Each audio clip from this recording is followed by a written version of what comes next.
सभी को नमस्कार। आज डिस्कस करेंगे जो सेकंड ग्रेड वरिष्ठ अध्यापक की भर्ती है उसमें जो एसएसटी का सिलेबस है। सिलेबस आप लोगों ने देख भी रखा होगा। इसका बिंदुवार विश्लेषण करेंगे। कौन से सेगमेंट से आपको क्या पढ़ना है, उसकी अप्रोच क्या होनी चाहिए, कौन सी बुक आप पर्टिकुलर सेगमेंट के लिए पढ़ सकते हैं, एनसीईआरटी कितनी इंपॉर्टेंट है। पहले आपको सिलेबस की समझ होनी चाहिए। सिलेक्शन के लिए दो सबसे इम्पोर्टेंट बात है कि पहले आपको सिलेबस का बहुत अच्छे से उसका मतलब डीप स्टडी होना चाहिए। और दूसरा प्रीवियस ईयर जो है, पीछे क्वेश्चन तो आपको ईयर वाइज तक याद होने चाहिए कि हाँ इस ईयर में ऐसा क्वेश्चन पूछा गया है। फिर आपके सिलेक्शन के चांस ज़्यादा बढ़ जाते हैं। जैसे आपको मान लो इंडस वैली सिविलाइजेशन पढ़ रहे हैं, फिर वहाँ पे टीचर जब पढ़ाने आए क्लास में, आप कोचिंग कर रहे हैं, सेल पढ़ रहे हैं, तो आपको ये पता होना चाहिए कि इंडस वैली सिविलाइजेशन से दो चीज़ें पढ़ के जानी है। एक उसकी टाउन प्लानिंग लिखा हुआ है और दूसरा उनका सामाजिक, धार्मिक और आर्थिक जीवन लिखा हुआ है। तो सिलेबस की समझ आपको औरों से आगे लेके जाती है। आज जो बात करेंगे वो सिलेबस पर करेंगे। पाठ्यक्रम जो आपका है, टोटल आपके एसएसटी वाले सेगमेंट में टोटल 8 सेगमेंट है। 8 पार्ट में आपके सिलेबस को डिवाइड किया हुआ है, जिसमें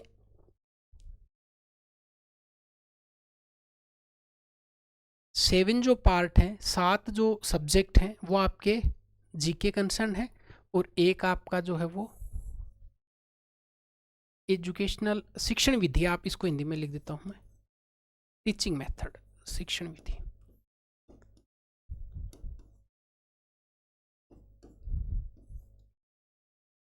इनको घोच पोच नहीं करना है, बिल्कुल सेपरेट एक एक चीज़ को समझते चलना है कि भाई 8 पार्ट हैं, उसमें 7 हैं वो जीके कंसर्न है और एक आपका लास्ट यूनिट है वो है शिक्षण विधियों की।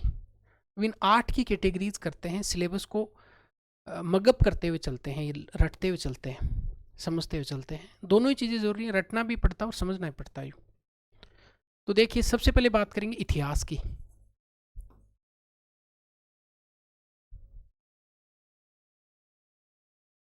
इतिहास का सबसे बड़ा रोल है। इतिहास से कई सारे क्वेश्चन पूछे जाते हैं, कई सारी यूनिट, लगभग 12 से 15 टॉपिक आपके मेंशन किए हुए हैं। सिलेबस का जो नया अपडेट है, बदलाव, उसके साथ ही बात कर रहे हैं। मोटा मोटी अगर बात करें तो इस इतिहास वाले सेगमेंट को प्राचीन, मैं हिंदी मीडियम में लिख देता हूँ, इंग्लिश मीडियम की अलग से क्लास ले लेंगे। प्राचीन, फिर मध्य, आधुनिक और विश्व इतिहास।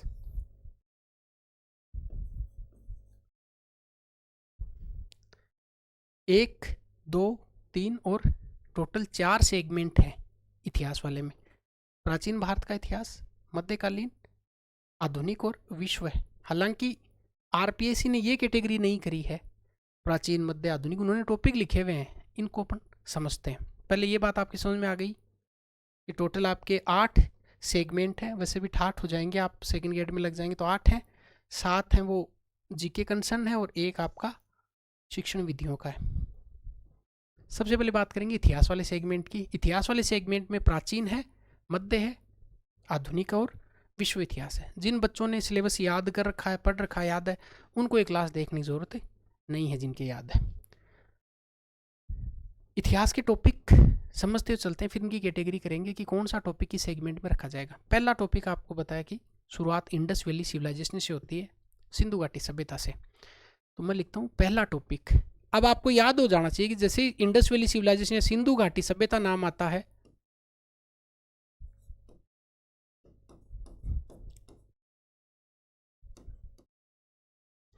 इस सिंधु घाटी सभ्यता में आपको दो चीज़ें पढ़ के जानी है। हालांकि वो दो चीज़ें लगभग को समेट लेंगे, पर हाँ सिलेबस के अकॉर्डिंग बात करें तो दो मेजर पॉइंट यहाँ पे मेंशन किए हुए। पहला यह बताया गया कि नगर नियोजन, टाउन प्लानिंग क्या थी सिंधु घाटी सभ्यता की। नगर नियोजन,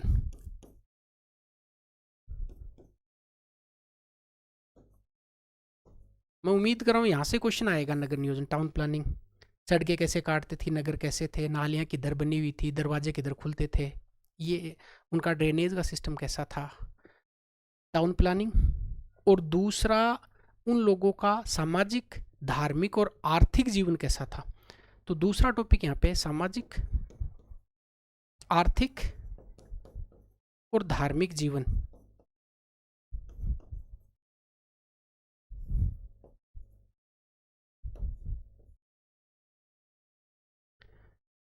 सामाजिक जीवन में उनकी सोशल जो एक्टिविटीज़ हैं, उनका समाज कैसा था, पितर सत्तात्मक था, मातर सत्तात्मक था, क्या इकाइयाँ चलती थी।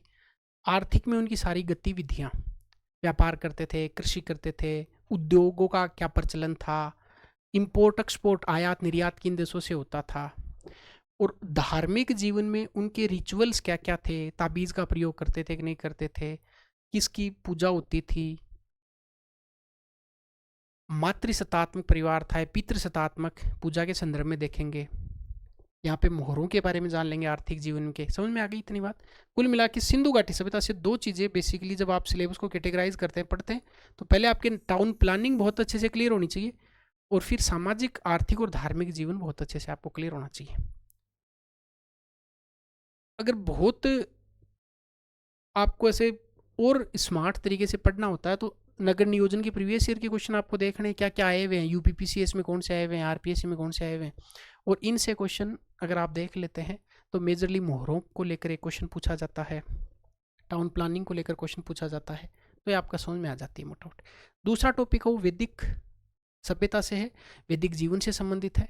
वैदिक जीवन का सामाजिक, धार्मिक जीवन प्लस वैदिक लिटरेचर आपको अच्छे से पढ़ के जाना, ताकि कई सारी चीज़ें क्लियर हो जाएंगी। तो दूसरा जो टॉपिक लेंगे वो लेंगे वैदिक एरा, वैदिक युग।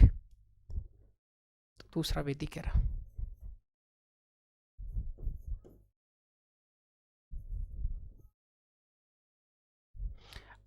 इस वैदिक एरा को भी दो भागों में बांट लेते हैं, और फिर इसका एक एडिशनल पार्ट और कर लेंगे ताकि आपको कई सारी चीज़ें समझ में आ जाएं।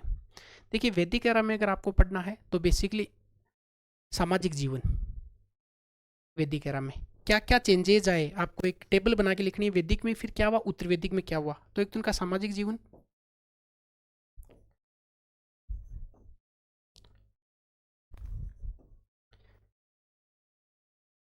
दूसरा सबसे ज़्यादा उस टाइम में जो जोर था वो धार्मिक क्रियाओं पर था और लिटरेचर पे था।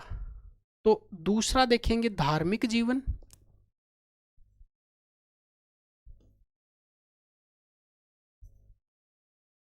और एक को मैं लाल पेन से लिखता हूं जहां से क्वेश्चन आएगा, वो है साहित्य।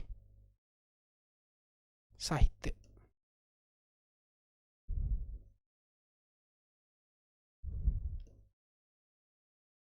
ये जो बुक्स हैं इनकी आपको अलग से एक सारणी बना लेनी है, इस उनके राइटर्स और बुक्स का नाम, ताकि आपको और क्लियरिटी आ जाएगी कुछ चीज़ों को लेकर। ठीक। इसके बाद में जैसा आप लोगों को पता नहीं भी पता, जो तीसरा फेज इसमें आएगा वो बौद्ध और जैनों के लेकर आएगा। बौद्धिज्म एंड जैनिज्म का किस प्रकार से इमर्ज हुआ, उदय क्या हुआ, और ख़ास आपके सिलेबस में लिखा हुआ है उनकी शिक्षाएं, ये बहुत इंपॉर्टेंट है। तो थर्ड जो टॉपिक अपन लेके चलेंगे वो लेके चलेंगे बौद्ध और जैन।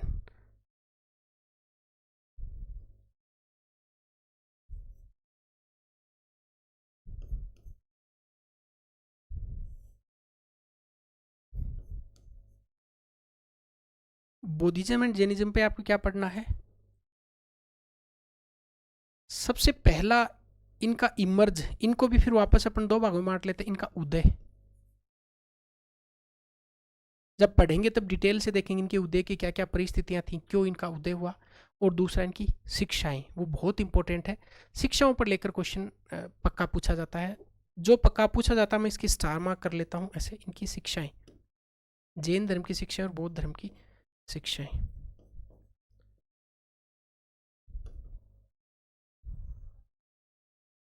शिक्षाओं के अलावा भी मैं एक चीज़ आपको और कहूँगा कि आपको इनका थोड़ा सा साहित्य, कुछ इंपॉर्टेंट बुक्स उनके बारे में आपको देख के जाना, वो मैं लिख नहीं रहा हूँ। बौद्ध और जैन में आपका इनका उदय, देखो इसमें इनका प्रसार विस्तार ये वाला भी नहीं पढ़ के जाना है, ये मेंशन किया हुआ इनका उदय और इनकी शिक्षाएं।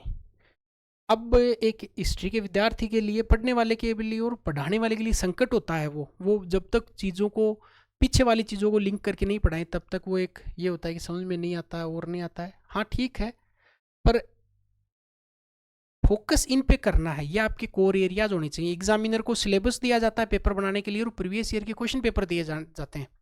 तो एग्जामिनर के पास ये सिलेबस जाएगा तो यहाँ पे ये बिंदु उठाएंगे वो, शिक्षाओं पर सीधा वो शिक्षाओं पर जाएंगे तो वहां से क्वेश्चन बनने की संभावना होती है। ठीक, अब आता आपका मौर्य, मौर्य पीरियड। तो चौथा जो पीरियड है वो मौर्य पीरियड है, मौर्यन एरा है, फोर्थ मौर्य।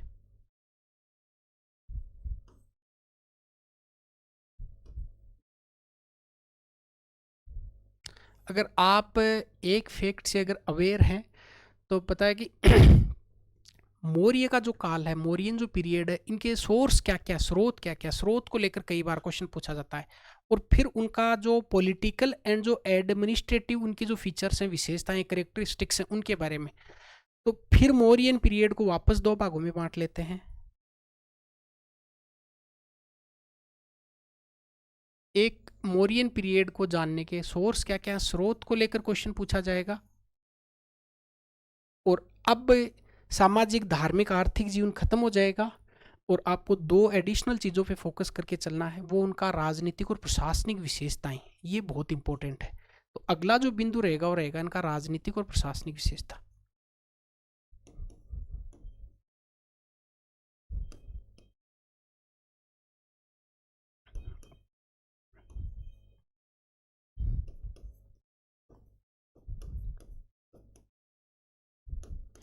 देखिए एक चीज़ आप नोट कर रहे हैं, कुछ चेंजेज आ रहे हैं यहाँ पे। धार्मिक जीवन, सामाजिक जीवन इंपॉर्टेंट था वैदिक एरा में। इधर सिंधु घाटी सभ्यता में सामाजिक और धार्मिक, आर्थिक जीवन इंपॉर्टेंट था। जैसे मौर्य पीरियड में आए, इनका राजनीतिक और प्रशासनिक विशेषता, प्रशासनिक जीवन इंपॉर्टेंट हो गया। ये आपको ध्यान रखना है। इन जो चेंज आ रहे हैं, इन चेंज के बारे में आपको देखना है कि क्या क्या चेंज अक्कर हुए during the course of time. चार टॉपिक आपके समझ में आए। पहला, इंडस वैली सिविलाइजेशन में कितनी बातें पढ़ के जानी है। देखो लगभग उनको दो दो भागों में अपने इसको डिवाइड किया है। इंडस वैली सिविलाइजेशन में town planning and their socially, economic and religious life. Then Vedic era, social, literature and religious life. Buddhism and Jainism में इनका इमर्ज कैसे हुआ और इनकी टीचिंग्स क्या क्या है, इनकी शिक्षाएं क्या क्या है। देन मौर्य पीरियड में इनके सोर्स क्या क्या है मौर्यन के, उनका पॉलिटिकल एंड एडमिनिस्ट्रेटिव इनकी करेक्टरिस्टिक्स क्या क्या है। अब टॉपिक पांचवा, स्वाभाविक है कि मौर्य के बाद में मौर्योत्तर पीरियड और मौर्योत्तर पीरियड के बाद में गुप्त एरा, और गुप्त के बाद में फिर गुप्त का जो अंतिम अगर फेज की बात करें तो फिर इमर्ज है भक्ति और सूफी का। तो फिफ्थ नंबर पॉइंट, आपने यहां तक 4 पॉइंट लिख लिए तो मैं 5वां पॉइंट लिखता हूं, अगर आपको दिखाई दे रहा है। नेक्स्ट पेज करूं, पॉइंट नंबर 5,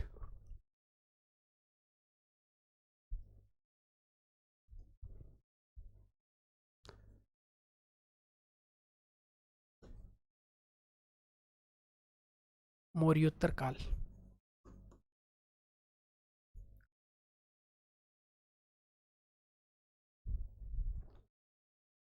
मौर्योत्तर काल में आपको तीन वंशों के बारे में लगभग पढ़ के जाना है। सुंग, कुषाण एंड सातवाहन। और इनकी भी किस पर आपको फोकस करना है, इनकी कला पर बेसिकली। तो तीन, सुंग, कुषाण और सातवाहन चीजें, तीन जो वंश है उनके बारे में आपको पढ़ के जाना है। तो वेरी फर्स्ट इज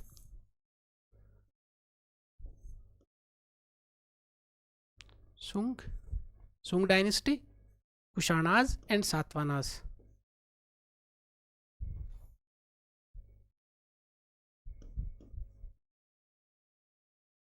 और इनका कौन सा एक्सपेक्ट आपको पढ़ के जाना है, इनका आर्ट एंड कल्चर, अर्थात इन तीनों का आपको कला वाला सेगमेंट देख के जाना है। क्लियर। तो आपको कोई पूछ ले यार मुझे मौर्योत्तर काल पढ़ना है तो मैं क्या पढ़ूँ, तो आप कहेंगे कि सुंग, कुषाण, सातवाहन और इनका पर्टिकुलर किस सेगमेंट में फोकस करना है आपको, कला वाले सेगमेंट को फोकस करके चलना है। ठीक। कोई आपसे पूछ ले कि देखो मुझे मौर्य पीरियड पढ़ना है तो मैं क्या पढ़ूँ, तो आप कहेंगे मौर्य इनके सोर्स क्या क्या है और उनका राजनीतिक और प्रशासनिक उनका विशेषताएं क्या क्या। मेरे हिसाब से यहाँ तक कोई दिक्कत नहीं होगी। ये आ गया मौर्योत्तर। मौर्योत्तर के बाद में स्वाभाविक है गुप्त एरा आएगा, गुप्ताज पीरियड। तो मैं नंबर 6 लिखता हूँ, गुप्त काल। आप इस सिलेबस को ऐसा कैसा उतार लीजिए, गुप्त काल, गुप्ताज एरा।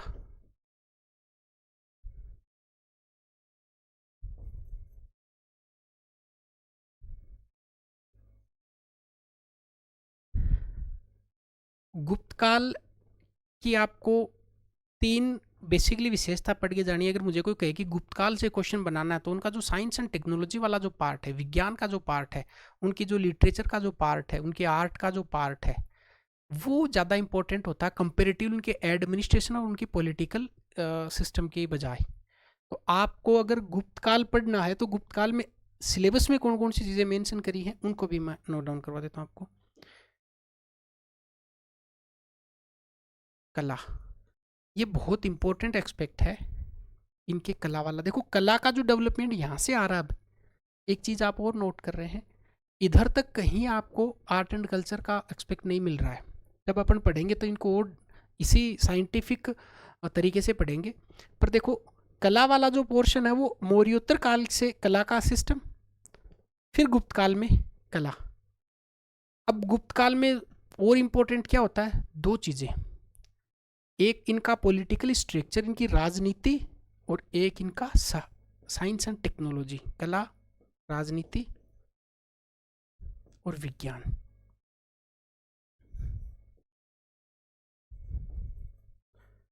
गोल्डन एरा क्यों कहा जाता है, ये तो मेंस का क्वेश्चन है कि इसको गोल्डन पीरियड क्यों कहा जाता है और गोल्डन पीरियड क्यों नहीं कहा जा सकता, खास महिलाओं की स्थिति को लेकर, वो तो डिटेल से कभी बात करेंगे।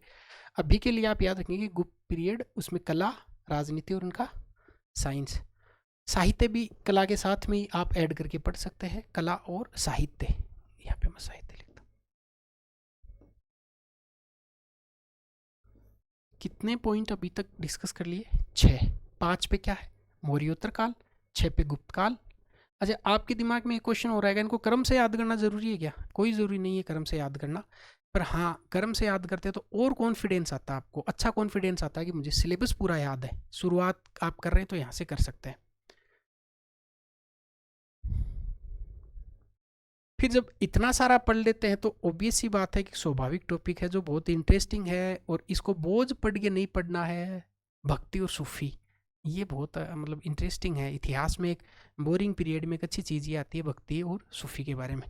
तो 7वां पॉइंट है, साथ में 2 चीज़ें पढ़नी है आपको, एक भक्ति पढ़ना है और एक सूफीज्म पढ़ना है, भक्ति और सूफी।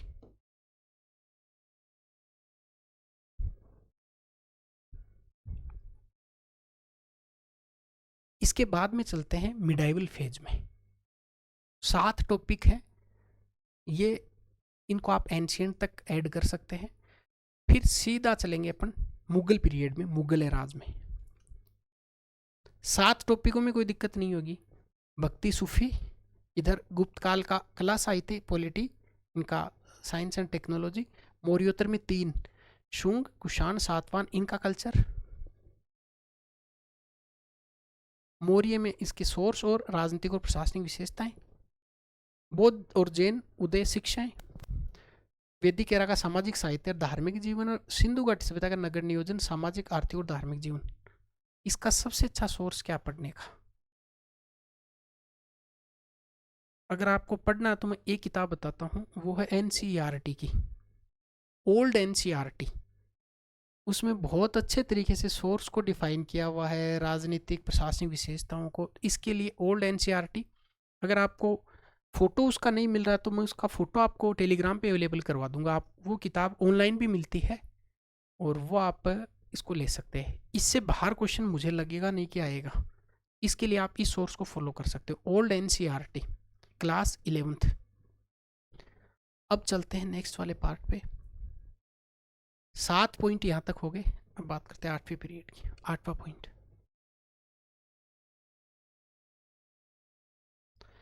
8वां जो पॉइंट है वो मुगल एराज के बारे में, मुगल काल के बारे में।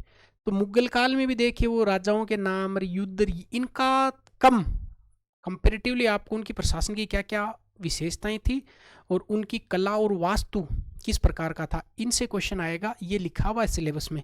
तो राजाओं के युद्ध लड़ाई इन संधि के बजाय प्रशासनिक उनकी विशेषताएं क्या क्या थी और कला और उनका वास्तु कैसा था, इनको लेकर पढ़ना है। तो आठवां कौन सा है, मुगल एरा, मुगल काल। कितनी बातें वैसे वापस, दो बातें।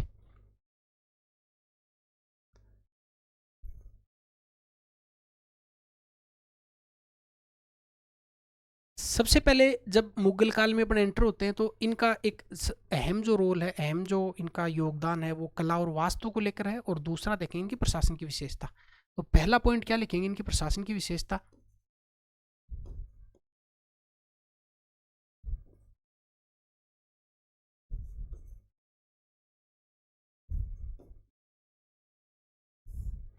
और दूसरा इनका वास्तु में कला लिख देता हूँ।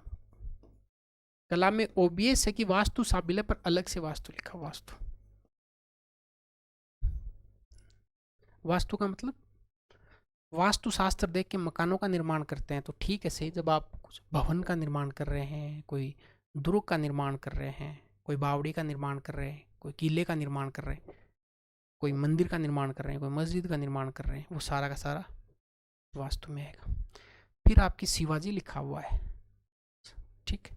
तो 8 पॉइंट यहाँ तक हो गए। 9वें पॉइंट में आपकी शिवाजी मेंशन किया हुआ है।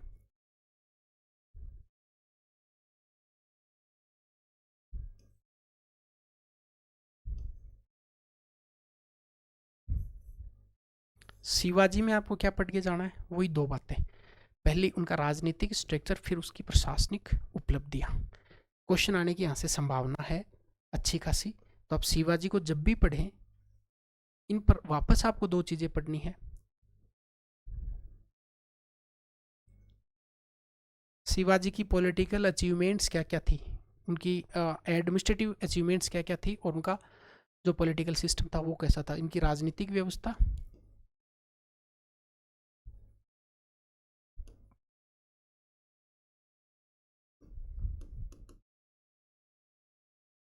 और दूसरा उनका उपलब्धियां।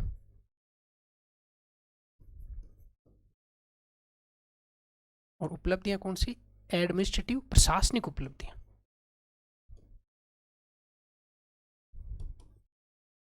क्लियर। नो शिवा, शिवा नो पे है।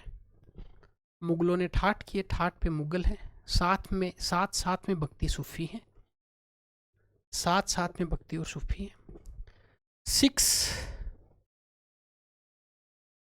अब थोड़ा सा याद करने का मेथड उठपटांग है मेरा। 6 पर आपको, ये बहुत घटिया तरीका है जिसको मैं याद करके आपको बता रहा हूँ। कोई 6 लगा देता है, बहुत गुप्त बात रह जाती है वो। 5 पर मौर्यतर काल है, फिर मौर्यतर है तो 4th पर ओबीएस सी बात है कि मौर्य रहेगा। देखो इंडस वैली सिविलाइजेशन, फिर वैदिक एरा, मौर्य और मौर्योत्तर, ये 4 तो फिक्स ही हैं हिस्ट्री में। नहीं पढ़े तो इनको अपन क्रम से सेट करके याद करेंगे। नो तक पहुंच गए, शिवाजी तक पहुंच गए। इसके बाद का जो है वो अपना मॉडर्न शुरू हो जाता है, मॉडर्न फेज। तो गुप्त काल, शिवाजी, ठीक है।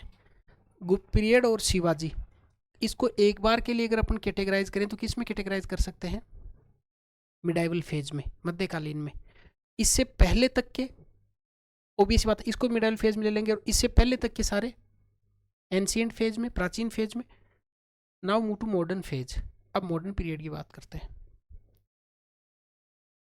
जैसे मॉडर्न पीरियड आता है तो आपके दिमाग में एक स्पष्ट सी छवि बन जाती है कि साहब 1857 से अपन को पढ़ना होता है, 1857 का जो रिवोल्ट है। तो अब राष्ट्रीय आंदोलन आपके सिलेबस में जो लिखा हुआ है इसको करते हैं, नेशनल मूवमेंट।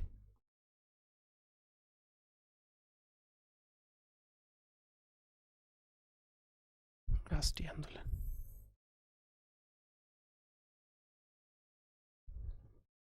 जब नेशनल मूवमेंट पढ़ते हैं, राष्ट्रीय आंदोलन पढ़ते हैं, तो पहला स्पष्ट आपकी एक छवि, एक तस्वीर दिमाग में किसकी बनती है मॉडर्न इंडिया में जाते ही, 1857 के रिवोल्ट की। तो इसको अलग से मैं पॉइंट्स में लिखता हूँ। सबसे पहले रिवोल्ट ऑफ 1857,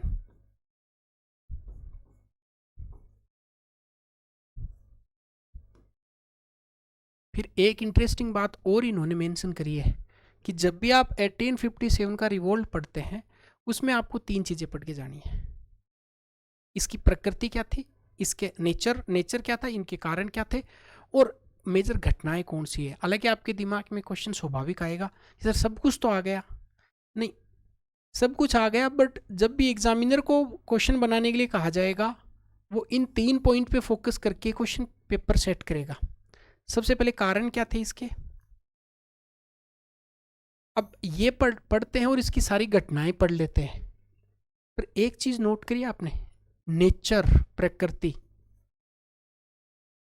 कौन से विचारक ने 1857 की क्रांति को राष्ट्रीय विद्रोह कहा, किसने बर्बरता और सभ्यता के बीच का विद्रोह कहा, किसने प्रथम कहा, किसने ना प्रथम ना राष्ट्रीय कहा ना क्रांति कहा।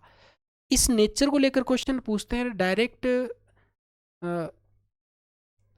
स्टेटमेंट देके फिर आपको ऑप्शन देके क्वेश्चन पूछ लिए जाते हैं। तो इसको मैं स्पेशल मार्क कर रहा हूँ, यहाँ से क्वेश्चन आएगा नेचर को लेकर।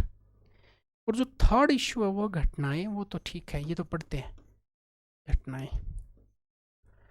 तो देखिए जहां पे मार्क किया वहां से क्वेश्चन आने की पक्की संभावना होती है।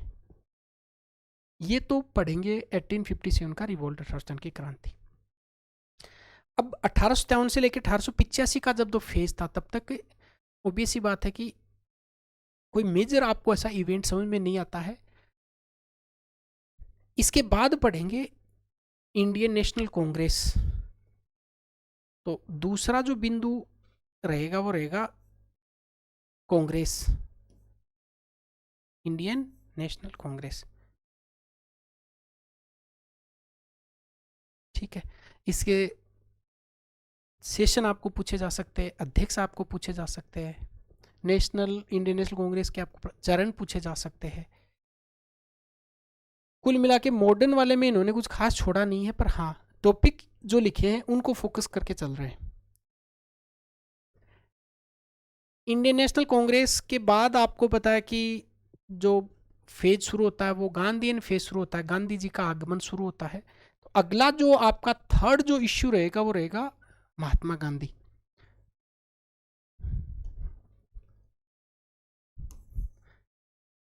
आईएएस की तैयारी में जब गांधी जी पढ़ाते थे तब बताते थे कि आप एक गांधी पढ़ के चले जाओ, आपको 800 नंबर दिला देंगे गांधी जी।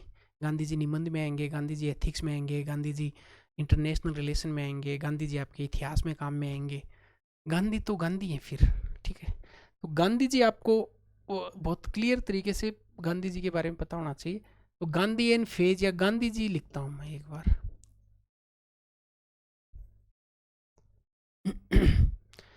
अब इंटरेस्टिंग देखो, गांधी जी के 2 फेज अगर बांटे, एक दक्षिण अफ्रीका के और एक भारत के। तो दक्षिण अफ्रीका में इन्होंने कई सारे आश्रम बनाए, फिनिक्स आश्रम बनाया, नाटाल कांग्रेस की स्थापना करी, पत्र पत्रिकाएं निकाली। भारत में आए, भारत में आश्रम बनाए, आंदोलन में भाग लिया, चंपारण है, खेड़ा है, रोलेक्ट एक्ट की घटनाएं हुई, सविनय विज्ञ आंदोलन आया, गोलमेज सम्मेलन में इन्होंने भाग लिया, कांग्रेस में इन्होंने भाग लिया। इन्होंने 3 चीज़ें मेंशन करी हैं, पहली असहयोग, दूसरा सविनय विज्ञ और तीसरा भारत छोड़ो आंदोलन। इसका मतलब जब भी आप गांधी पढ़ रहे हैं तो आपको 3 स्पेशल फोकस, जो फोकस की एरियाज हैं वो 3 है।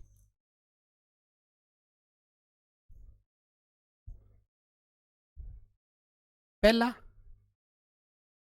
असहयोग आंदोलन, नॉन कोऑपरेशन मूवमेंट।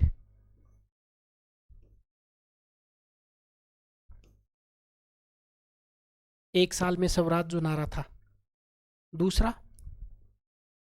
सविनय अवज्ञा, सिविल डिसोबीडियंट।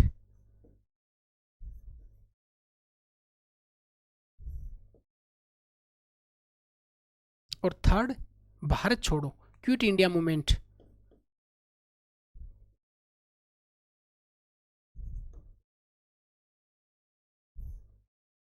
कितना क्लियर किया ना सिलेबस को। आपको असहयोग आंदोलन पढ़ना है, आपको सविनय अवज्ञा और आपको भारत छोड़ो आंदोलन पढ़ना है। ये हो गए गांधी जी। इसके बाद में जो फेज शुरू होता है वो क्रांतिकारी फेज, आपके सिलेबस में अलग से मेंशन किया। तो 4th जो पॉइंट में लिखूंगा वो क्रांतिकारी फेज के बारे में।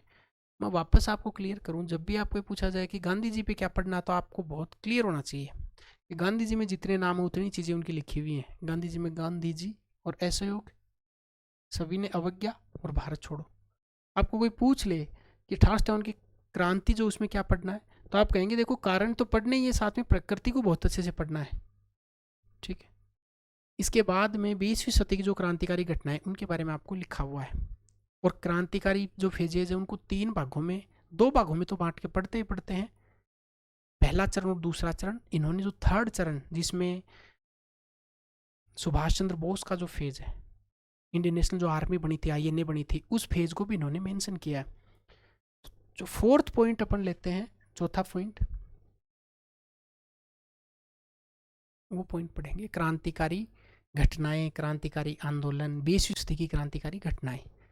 तो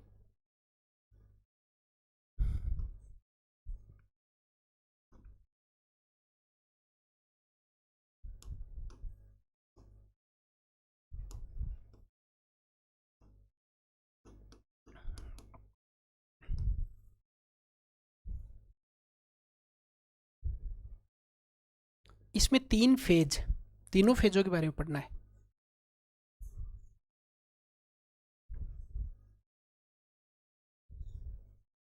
पहला फेज ऑब्वियस सी बात है कि आपको पता है कि 1905 से लेकर 1914 बहुत सारी क्रांतिकारी घटनाएं हुई थी।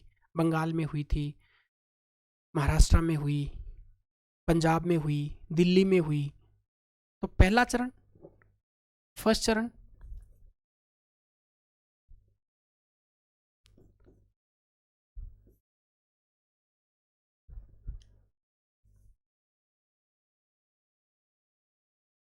ये फेज 1905 से और 1940, जब पहला विश्व युद्ध शुरू हो रहा तब तक का फेज है पहला चरण। ठीक है, गदर मूवमेंट का भी आपने नाम सुना होगा, गदर आंदोलन के बारे में। ठीक है, लाहौर षड्यंत्र केस के बारे में, किंग्सफोर्ड की हत्या के बारे में। दूसरा जो सेकंड जो फेज है, दूसरा चरण, इसमें आपको क्या करना है, देखो घटनाएं, घटनाओं से एसोसिएटेड व्यक्ति कौन सी घटना से जुड़ा हुआ है। दूसरा 1924 से आपको पता है कि शुरू होता है और वो 30 तक चलता है। इसमें मास्टर दा जैसे लोगों के बारे में अपन यहाँ पे पढ़ेंगे, एचआरए के बारे में पढ़ेंगे, एचएसआरए के बारे में पढ़ेंगे। तो 1924 से लेकर 1930 तक का जो पीरियड हो दूसरा। फिर जो अंतिम फेज है वो इंडियन नेशनल आर्मी और सुभाष बाबू के बारे में पढ़ेंगे, प्लस सुभाष चंद्र बोस। ये आपके सिलेबस में लिखा हुआ है। अंतिम जो आपका बचता है वो बचता है वर्ल्ड हिस्ट्री। तो इस हिस्ट्री के लिए मैं वापस एक ही सोर्स बताऊंगा आपको। 2 किताबें आती, विपिन चंद्रा और सतीश चंद्रा की। तो आपको ओल्ड वाली एनसीईआरटी लेके आ जानी है। ठीक है, 11th और 12th की आती है। 11th मगर ठीक से याद कर रहा हूँ तो प्राचीन के लिए, और 12th है वो आधुनिक के लिए। उनसे बाहर क्वेश्चन नहीं आता है, आप उनको पढ़ सकते हैं। तो मैं एनसीईआरटी के बारे में लिखता हूँ। इस वाले सेगमेंट के लिए आपको 2 एनसीईआरटी लेके आनी है, एक विपिन चंद्रा, एक सतीश चंद्रा। ओल्ड एनसीईआरटी, नई वाली एनसीईआरटी मैंने पढ़ी नहीं है तो मैं उनके बारे में बता नहीं सकता। ओल्ड में सारी चीज़ें सीक्वेंस हैं, जैसे सिलेबस के बिंदु लिखे हुए हैं वैसे वैसे इन्होंने मेंशन किया सिलेबस को। अंतिम जो बिंदु बचता वो बचता विश्व इतिहास का, वर्ल्ड हिस्ट्री, विश्व इतिहास।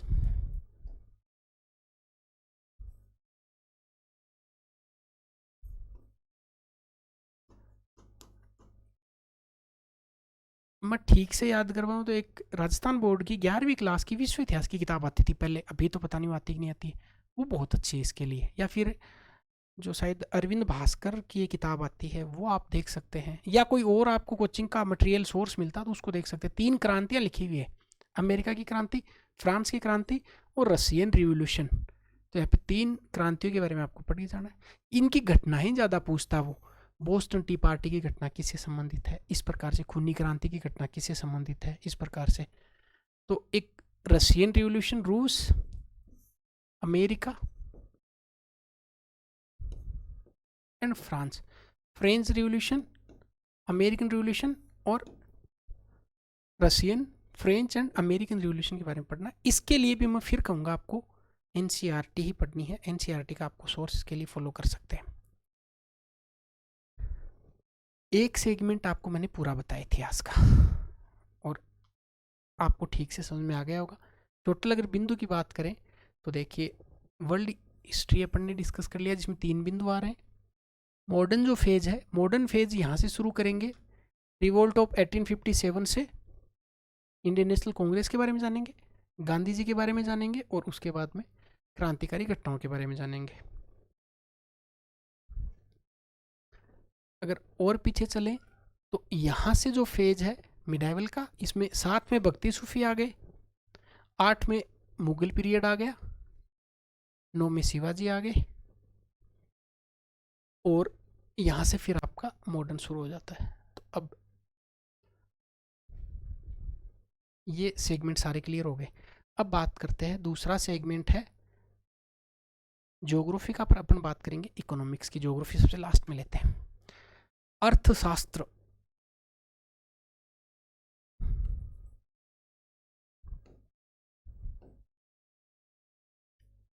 डिस्कस यहाँ नहीं करेंगे कि अर्थशास्त्र क्यों लिखा मैंने, अर्थव्यवस्था क्यों नहीं लिखा है, इसका कारण जब जानेंगे जब आप पढ़ेंगे।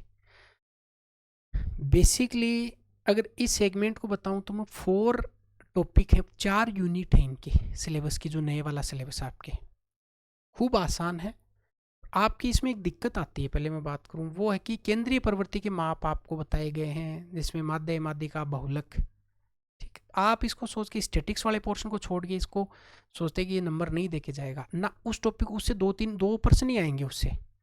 उसके अलावा जो 15-16 क्वेश्चन और आएंगे वो आसान होंगे, कॉन्सेप्ट तो उसमें होगा, पर कई कई टॉपिक ऐसे हैं जो मैं आपको बताऊंगा तो लगेगा कि हाँ इसमें थोड़ा सा आप अगर कॉन्सेप्ट क्लियर कर लेते तो क्वेश्चन ठीक निकल जाते, फिर आपको प्रीवियस ईयर देखना है। सबसे पहला टॉपिक आपके नेशनल इनकम, राष्ट्रीय आय।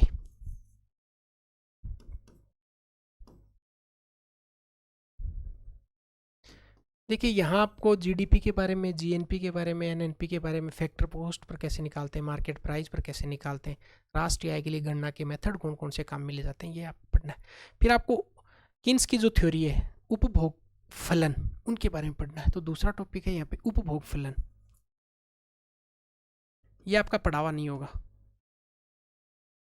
किन्स थ्योरी के बारे में शायद आपने नहीं जाना होगा। और जो इसी में जो थर्ड आपको टॉपिक पढ़ जाना है वो इन्फ्लेशन, मुद्रास्फीति के बारे में आपको पढ़ के जाना है। तो अगला मैं लिखता हूँ मुद्रास्फीति। ये तीनों टॉपिक एक साथ कवर करेंगे। मुद्रास्फीति,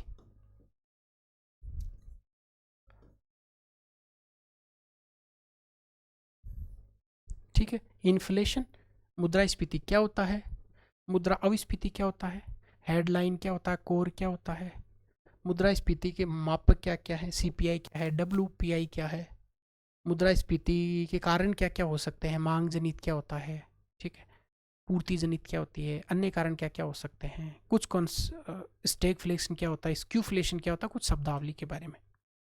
पहले में ये 3 टॉपिक है। पहला नेशनल इनकम, इसमें GDP, GNP, NNP, market price, factor cost, उपभोग फलन के बारे में किस थ्योरी, मुद्रास्फीति के बारे में आपको बेसिक कॉन्सेप्ट सारे, स्फीति क्या होता है, अस्फीति क्या होता है, स्टैगफ्लेशन क्या होता है, स्क्यूफ्लेशन क्या होता है, कोर क्या होता है, हेडलाइन क्या होता है, माप कैसे किया जाता है, कारण क्या क्या हो सकते हैं मुद्रास्फीति, डब्ल्यूपीआई क्या, सीपीआई क्या है। बहुत इंटरेस्टिंग है, जुड़ते ही चले जाएंगे आप अगर एक बार शुरू कर दिया तो। ये टॉपिक बीच में नहीं छोड़ा जाता, इतना इंटरेस्टिंग है। दूसरा जो टॉपिक है वो है, यहाँ से आते ही फिर आपका दिमाग असंतुलित होने लग जाता है, मांग पूर्ति लोच। अब ये मांग और पूर्ति क्या है, ये आर्ट्स वाले बच्चों के लिए दिक्कत खड़ी करता है, पर इसको आसान करके पढ़ेंगे। मांग पूर्ति लोच, ठीक है। डिमांड सप्लाई कर्व के बारे में आपको बताएंगे। एक आपके आता है कि साहब उपभोक्ता संतुलन की बुनियादी अवधारणा। अब ये बुनियादी अवधारणा बेसिक कंसेप्ट पे आते ही दिक्कत खड़ी हो जाती है, तो पर याद हो जाएगा। तो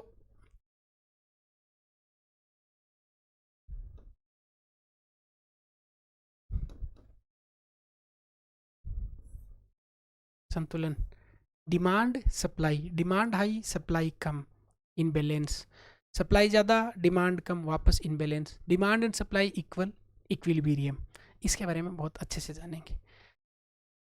तीसरा जो है ना, ये सबसे बड़ा तनाव देता है आपके। इसमें लिखा हुआ केंद्रीय प्रवृत्ति के माप, स्टैटिक्स वाला पोर्शन, केंद्रीय प्रवृत्ति के माप।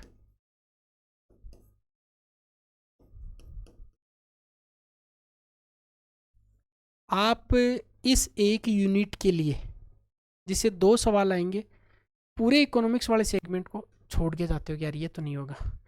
इसमें पहला आप पढ़ते माध्य, दूसरा माध्यिका, तीसरा बहुलक, मीन, मोड और मीडियन। अब आर्ट्स का टीचर पेपर बनाता है ये भी, क्योंकि वो इकोनॉमिक्स का ही होगा बेसिकली बात, तो वो इन पे ऐसा कि नहीं है कि वो बहुत आपको कोई डीप कॉन्सेप्ट पूछ ले, ऐसा नहीं होगा। आप इसको याद रखें, इससे एक सवाल या मैक्सिमम 2 सवाल आ सकते हैं। फिर इसके साथ ही जो लिखा हुआ है वो, इसके जस्ट नीचे इतना आसान टॉपिक लिखा हुआ है, वो लिखा हुआ कि घाटे की अवधारणा। अब बजट में घाटे की कौन कौन सी अवधारणाएं होती हैं, राजकोषीय घाटा क्या होता है, राजस्व घाटा क्या होता है, प्रभावी राजस्व घाटा क्या होता है, प्राथमिक घाटा क्या होता है। ठीक, तो थोड़ा सा भी देख लेंगे तो आपके याद हो जाएगा। तो दूसरा है बजट में घाटे की अवधारणा।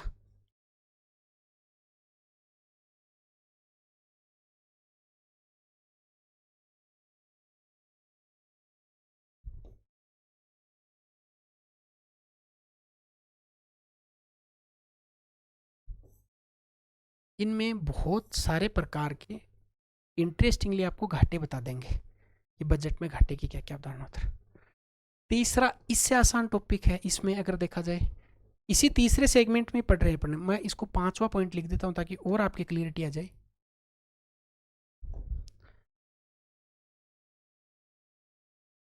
जो मनी सप्लाई होती है, मनी मुद्रा, तो मुद्रा आपूर्ति के पैमाने होते हैं, M1 है, M0 है, M2 है, M3, इनमें केवल एक सारणी से ये सवाल सही चला जाता है। बेसिकली वो M0 या M3 के बारे में पूछता है।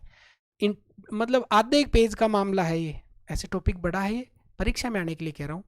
मुद्रा आपूर्ति पैमाने,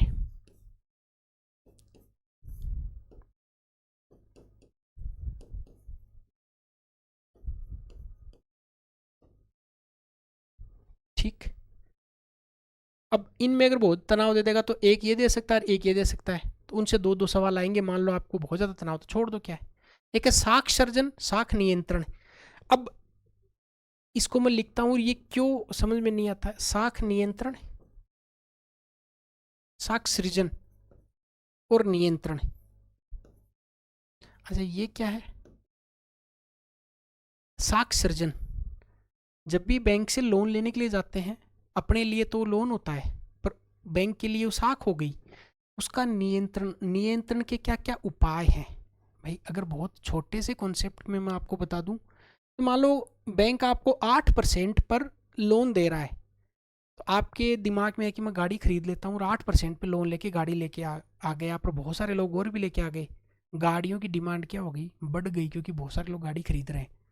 बैंक को लगा कि यार इसको कंट्रोल करना चाहिए, तो उन्होंने 8 की बजाय ऋण देना 16 पे कर दिया, 12 पे कर दिया। लोग कम खरीदेंगे, कम खरीदेंगे तो गाड़ियों की जो आपूर्ति है वो बैलेंस रह जाएगी। अपन यहाँ पे क्रेडिट को कंट्रोल कैसे करते हैं और क्रेडिट क्रिएशन कैसे करते हैं उसके बारे में बहुत इंटरेस्टिंग तरीके से जान लेंगे। तो असल में देखा जाए तो ये बहुत लो हैंगिंग फ्रूट है, छोटा मतलब आसान टॉपिक है। ये बहुत आसान टॉपिक है, ये बहुत आसान टॉपिक है, ये ये बहुत आसान है, ये बहुत आसान है। इन ये जो टोटल टॉपिक पढ़ेंगे इनमें से 70% आसान टॉपिक है, 30% थोड़े से हार्ड टॉपिक है। अगला जो आपका फोर्थ का जो पॉइंट है, पॉइंट तो ऐसे फोर्थ होके 7 हो जाएगा वो, पर ये फिर आपके केवल नॉर्मल नॉर्मल अगर इनकी तैयारी कर लेते हैं, बेसिकली करंट अपडेट करके नोट्स, तो आपका काम हो जाता है। इसमें पहला है गरीबी, बेरोजगारी, मानव विकास। इकोनॉमिक्स के टॉपिकों में गरीबी सबसे लास्ट में पढ़ाते हैं, बेरोजगारी सबसे लास्ट में पढ़ाते हैं। गरीबी बेरोजगारी थोड़ी घातक है, ठीक है, गरीबी और बेरोजगारी। अब ये आर्ट्स के से टॉपिक हैं, इसमें कोई ज़्यादा ऐसा तनाव नहीं आता है।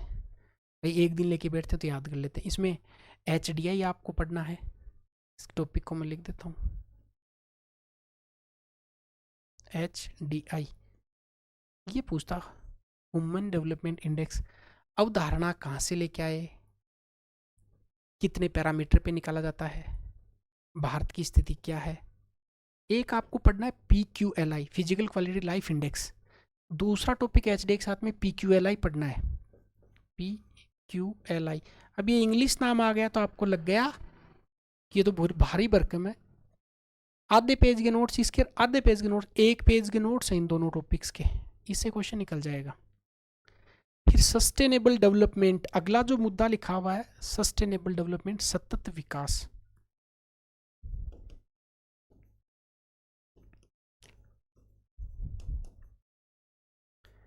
सस्टेनेबल डेवलपमेंट गोल्स क्या हैं, कितने गोल हैं, कितने उपलक्ष्य निर्धारित किए गए हैं, UN का इस पे कौन सा टारगेट है, कब सतत विकास की अवधारणा आई, इसके बारे में अपन लोग जान लेंगे।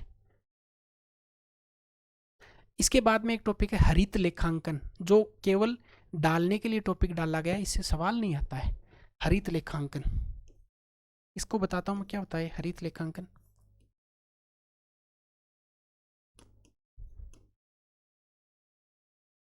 RS में भी ये टॉपिक, ग्रीन अकाउंटिंग।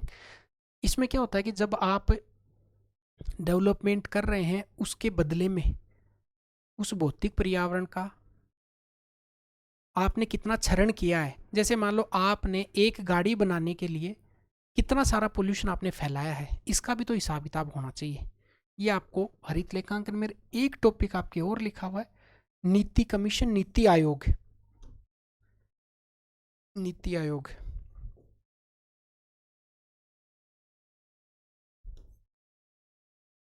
इसमें से कोई कहे कि बहुत इंपॉर्टेंट टॉपिक बताओ, देखो पहला टॉपिक आपको पढ़ के जाना है ये वाला, जिसे क्वेश्चन लास्ट या ऐसे लगभग 3 क्वेश्चन तक आ सकते हैं। एक टॉपिक आपको पढ़ के जाना है बजट में घाटे की अवधारणा, एक टॉपिक आपको पढ़ के जाना मुद्रा की आपूर्ति, एक टॉपिक आपको पढ़ के जाना है HDI। RPSC बावड़ी नहीं है कि उन्होंने इतने सारे डाले हैं और मेरे जैसा टीचर आके कहता है कि इतनी टॉपिक पढ़ के जाने हैं ना। एक नीति आयोग पर शुरुआत ना कम से होती है कि 15 सवाल आएंगे तो 7 कैसे सही करें, इसको इसको इस टॉपिक को इस टॉपिक को इस टॉपिक को, आपको एक मुद्रास्फीति को। कितने टॉपिक हुए देखिए, 1 2 3 4 5 6 टॉपिक हुए, 10 सवाल आएंगे इसमें से। समझ में आ गई बात? तो घबराना नहीं है, आपको इनको ऐसे सिस्टमेटिक तरीके से कर लेना। तो इकोनॉमिक्स वाले समझ में आ गए क्या मुद्दे आपके? कितने टॉपिक बना लिए, 1 2 3 4 5 6 7 यूनिट तो आपके 4 ही लिखी हुई हैं, अपने सबको खोल के लिख दिया। बात समझ में आ गई? अब बात करते हैं पॉलिटी की। तो इसमें देख लो मैंने टॉपिक के टिक लगाए, इनको अपन को अच्छे से करना है। पॉलिटी, मैं इसको राजनीति विज्ञान लिख देता हूँ, संविधान नहीं लिख सकते यहाँ क्योंकि बेसिक अवधारणाएं आ गई। राजनीति विज्ञान,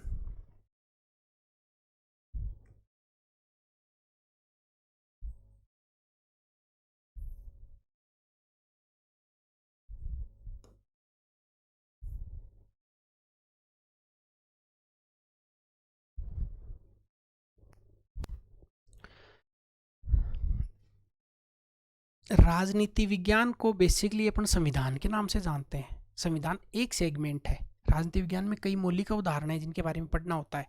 और जो बच्चे नीट की JRF, नेट JRF कोई लेक्चर की तैयारी कर रहे हैं, फिर उनको अलग अलग सेगमेंट में थ्योरी अलग पढ़ना होता है, थिंकर अलग पढ़ना होता है, कॉम्पिटेटिव अलग पढ़ना होता है, IR अलग पढ़ना होता है। ये सेगमेंट डिवाइड किए हुए हैं। सबसे पहले राजनीति विज्ञान जब पढ़ते हैं तो 11वीं क्लास आप देखेंगे। देखो इसमें मैं आपको बताऊं इसके सोर्स क्या है, ये आपको मैं यूट्यूब पे या ऐप पे जैसा भी होगा आपको अपडेट कर दूंगा, मैं आपको इसके सारे नोट्स अवेलेबल करवा दूंगा। इसमें NCERT आप पढ़ सकते हैं 11वीं और 12वीं 11वीं क्लास में जो है, पर वो आपको बेसिक अवधारणात्मक समझ कम देगी, तो उसको यहाँ से नहीं करेंगे।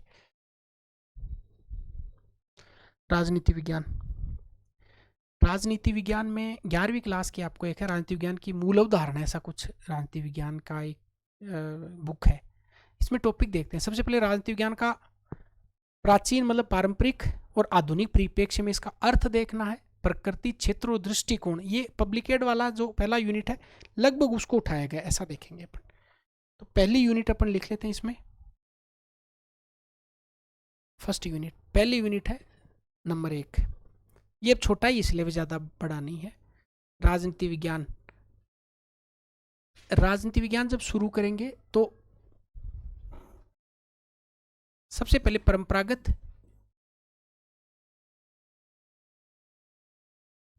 और आधुनिक,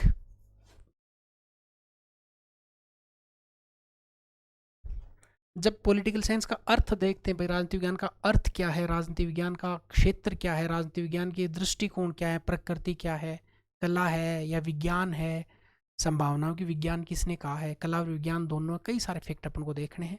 तो सबसे पहला इसमें जानेंगे राजनीति विज्ञान का परंपरागत और आधुनिक परिप्रेक्ष्य में क्या जानना, इसका अर्थ,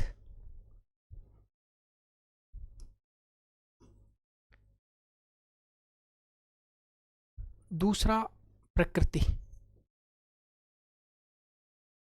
तीसरा इसका, देखिए जब पब्लिक एड वाला सेक्शन लिखेंगे तब सेम का सेम, इसकी अर्थ क्या है, प्रकृति क्या है, क्षेत्र क्या है और दृष्टिकोण क्या है, अप्रोचेज क्या क्या है, दृष्टिकोण। इसके लिए क्या पढ़ सकते हैं, इसके लिए 11वीं क्लास की राजस्थान बोर्ड की किताब आती है राजनीति विज्ञान की मूल अवधारणाएं, वो ले सकते हैं या मैं करवा दूंगा इसको बहुत अच्छे तरीके से आपको। तो ये वाला राजनीति विज्ञान परंपरागत और आधुनिक परिप्रेक्ष्य में अर्थ, प्रकृति, क्षेत्र और दृष्टिकोण देख लेंगे। दूसरा फिर आपका फेवरेट टॉपिक मौलिक अवधारणाएं हैं।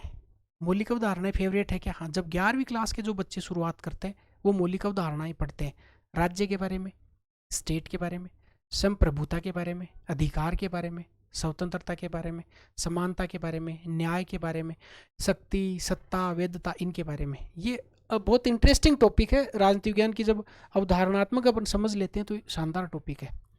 तो राजनीति विज्ञान का परंपरागत और आधुनिक परिप्रेक्ष्य में इनका अर्थ जानना, प्रकृति, क्षेत्र, दृष्टिकोण।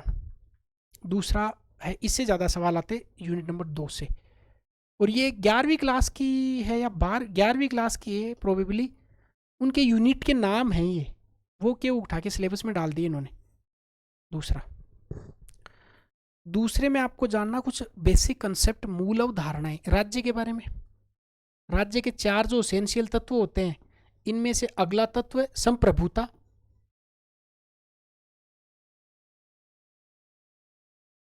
दो चीजें पढ़नी, स्टेट के बारे में, सॉवरेंटी के बारे में, फिर अधिकार, स्वतंत्रता।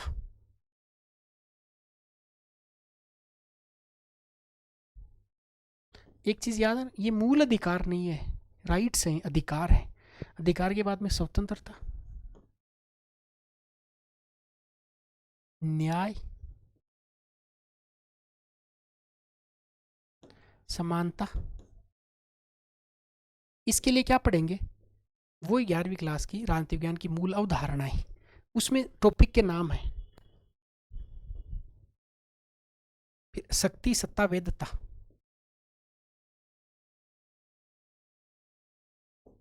सत्ता और वैधता, ठीक है। राज्य के बारे में पढ़ेंगे, संप्रभुता के बारे में पढ़ेंगे, अधिकार के बारे में पढ़ेंगे, स्वतंत्रता के बारे में, समानता के बारे में, न्याय के बारे में, शक्ति, सत्ता और वैधता के बारे में पढ़ेंगे। ये जो 2 यूनिट हैं बेसिकली, ये आपके basic concept of political science है। ये वाली नहीं होती तो इसको संविधान लिख देते, पर ये 2 यूनिट हैं इसलिए इसको राजनीति विज्ञान अपन ने लिखा है। उसमें पहली जो यूनिट है, भेद आसान है, इसका अर्थ जानेंगे, प्रकृति जानेंगे, क्षेत्र जानेंगे, दृष्टिकोण। 11th क्लास की किताब आपको इसके लिए पढ़नी है, 11th क्लास की किताब आपको इसके लिए पढ़नी है। मेरे हिसाब से आपको ये बात समझ में आ गई होगी। दूसरे जो है, इसमें भी 11वीं क्लास के टॉपिक के नाम है, और आपको वो माथापच्ची नहीं करनी है। तो मैं जो पढ़ाऊंगा आपको सारा का सारा NCERT से ही मैं आपको पढ़ाऊंगा, और उसके नोट्स देंगे जल्दी। प्रोबेबली 15 तारीख के आसपास आपको ये जो 6 के 6 जो सब्जेक्ट हैं, बल्कि 8 के 8, इनके 2 सेगमेंट में, एक 8 के 8 सब्जेक्ट का, एक पर्टिकुलरली पॉलिटी, इकोनॉमिक्स, इनका आपको कोर्स मिल जाएगा। आप इस नंबर पे बात कर सकते हैं। तो आपको बाकी जो डिटेल्स हैं वो एक एक टॉपिक को समझा समझा के धीरे धीरे उनको पढ़ाना, उसके प्रीवियस ईयर क्वेश्चन कराना, वो सारे काम मैं कर दूंगा पूरे के पूरे बहरहाल। और या फिर यूट्यूब पे जो क्लासेस होंगे आप उनको भी देख सकते हैं। अब आता है अपने संविधान वाला पोर्शन, ठीक। ठीक है, तो थर्ड पोर्शन याद हो गया क्या? ये देखो इधर राज्य के बारे में पढ़ेंगे। राज्य के 4 तत्व होते हैं, इसमें सरकार के बारे में पढ़ते हैं, भूभाग के बारे में पढ़ते हैं, संप्रभुता के, तो संप्रभुता वाला टॉपिक यहाँ पे पढ़ेंगे। फिर आपको अधिकार मिला है, अधिकार के साथ में आपको स्वतंत्रता चाहिए, आप किसी के दूसरे में बाधक नहीं बन जाओ, इसलिए समानता और न्याय की अवधारणा आ गई। स्टेट के लिए शक्ति, सत्ता और वेदता का टॉपिक अपन को पढ़ना है। नेक्स्ट यूनिट नंबर 3 आपकी इंटरेस्टिंग यूनिट है जिसके बारे में आपने खूब पढ़ा है, खूब सुना है, और वो यूनिट है संविधान का निर्माण। ये कॉन्स्टिट्यूशन के बारे में, संविधान के बारे में। और इसमें से क्या पढ़ सकते हैं? सबसे पहले संविधान का निर्माण कैसे हुआ, 1909 का अधिनियम क्या रोल है, 35 का क्या है, 92 का क्या है, 1892 का, 1773 का क्या है, कौन कौन सी कमेटीज बनी, सारा। फीचर्स, विशेषताएं क्या क्या है, करेक्टरिस्टिक्स क्या क्या विशेषताएं, एकात्मक विशेषता कौन सी है, संघात्मक विशेषता कौन सी है, मूल अधिकार,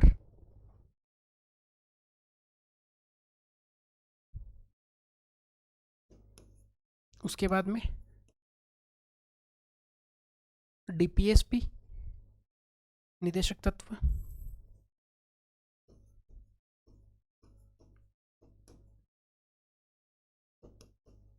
मूल कर्तव्य,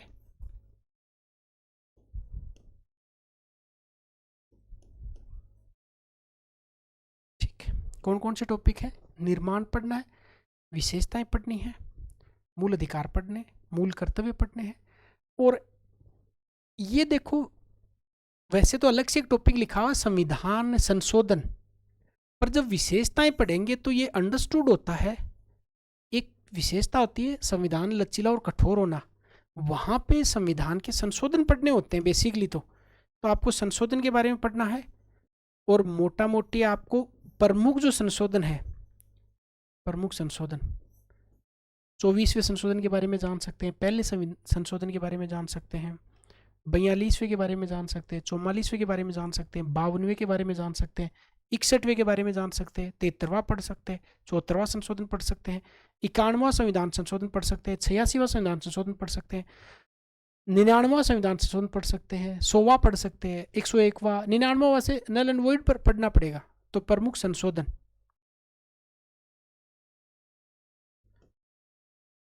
तो बेसिकली आपको देखो एक चीज याद आ रही है इधर, देखो प्रस्तावना नहीं लिखा हुआ कहीं भी, तो बिना सिलेबस के पढ़ने का ये नुकसान होता है। अब हो सकता है कई बार एग्जामिनर आपका टेस्ट करने के लिए जीके वाले सेक्शन जो है उसमें प्रस्तावना आपको पढ़नी पड़े। बात एसएसटी की कर रहे हैं, एसएसटी वाले की, ठीक। यहाँ तक आपको ये टॉपिक पढ़ने संविधान वाले सेक्शन से, क्लियर हो गया? तो ये तीसरा सेगमेंट है। क्या क्या पढ़ना है? निर्माण, विशेषताएं, मूल अधिकार, निदेशक तत्व, कर्तव्य, संशोधन, और ये प्रमुख संशोधन। अब टॉपिक नंबर 4 की बात करेंगे, टॉपिक नंबर 4।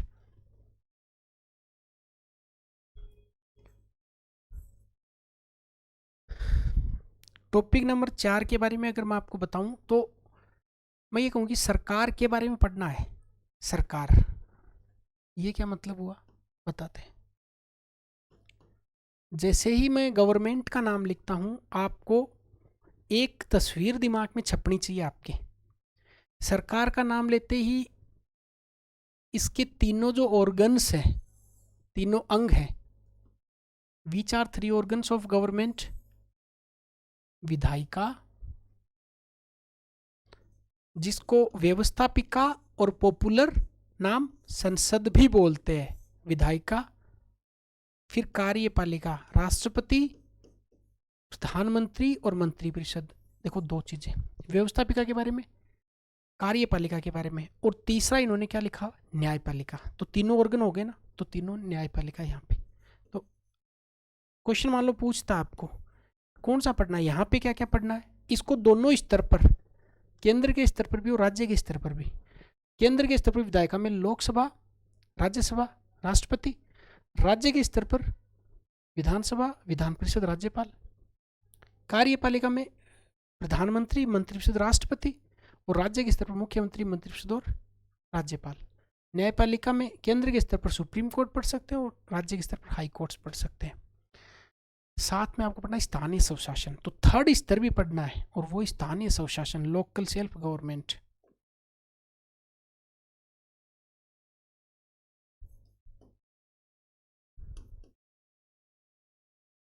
तो इंटरेस्टिंग बात यह है कि इन्होंने छोड़ा कुछ नहीं है, पर आयोग नहीं पढ़ने। मान लो कोई आपको आयोग पढ़ा रहा है या आयोग के नोट्स मिल रहे हैं, वो आपके काम के ही नहीं है। क्यों? क्योंकि आयोग इधर आपको पढ़ने ही नहीं है। बात समझ में आ गई? अब आपको दो टॉपिक आईआर के पढ़ के जाने हैं, इंटरनेशनल रिलेशन के बारे में। तो मैं अगर बहुत सामान्य भाषा में बताऊं तो दो टॉपिक जो हैं, देखिए इधर दो टॉपिक हैं, वो बेसिक अवधारणा के हैं, पहला और दूसरा। तीसरा और चौथा जो टॉपिक है वो संविधान को लेकर है, और जो पांचवा और छठा जो टॉपिक है वो आईआर को लेकर है। तो लास्ट जो छठा लिखते हैं वो आईआर, इंटरनेशनल रिलेशन।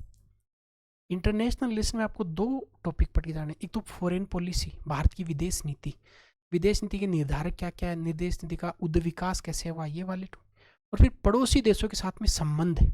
पड़ोसी का मतलब पाकिस्तान देखेंगे, अफगानिस्तान देखेंगे, चीन है, नेपाल, भूटान, म्यांमार, श्रीलंका, मालदीव, ऐसा देख लेंगे। तो विदेश नीति,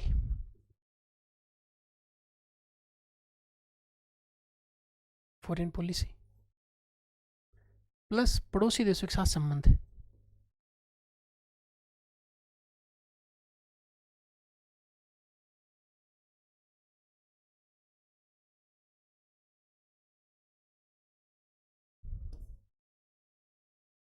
क्लियर?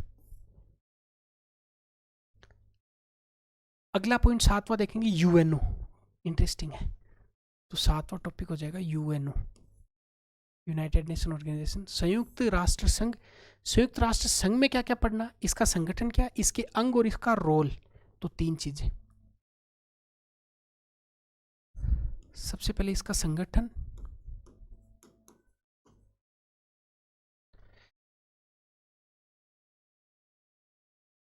संगठन के बाद में अपन जानेंगे प्रमुख अंग और भूमिका,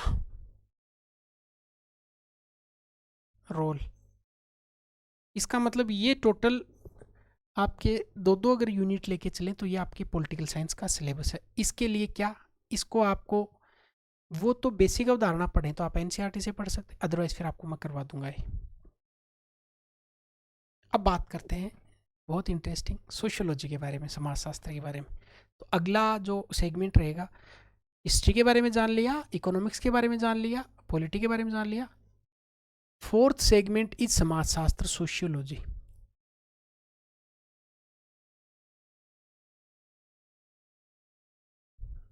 समाजशास्त्र। तो अब जो अपना बिंदु रहेगा वो रहेगा समाजशास्त्र का, सोशियोलॉजी का।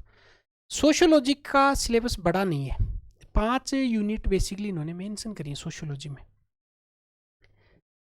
पहला, चाहे समाजशास्त्र हो, चाहे लोक प्रशासन हो, चाहे राजनीति विज्ञान हो, इन तीनों में पहला तो अर्थ और प्रकृति के बारे में आएगा, क्योंकि मूल सब्जेक्ट है। तो सबसे पहला जो सोशियोलॉजी का टॉपिक है वो कौन सा है, समाजशास्त्र का अर्थ क्या है, मीनिंग क्या है, समाजशास्त्र के फादर किसे कहा जाता है, समाजशास्त्र के इमर्ज कैसे हुआ, और दूसरा इसका प्रकृति।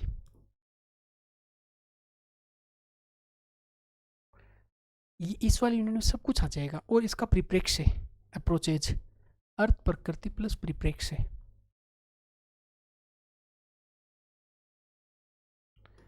मीनिंग आएगा, नेचर आएगा, प्रोस्पेक्टिव आएगा, और परिप्रेक्ष्य।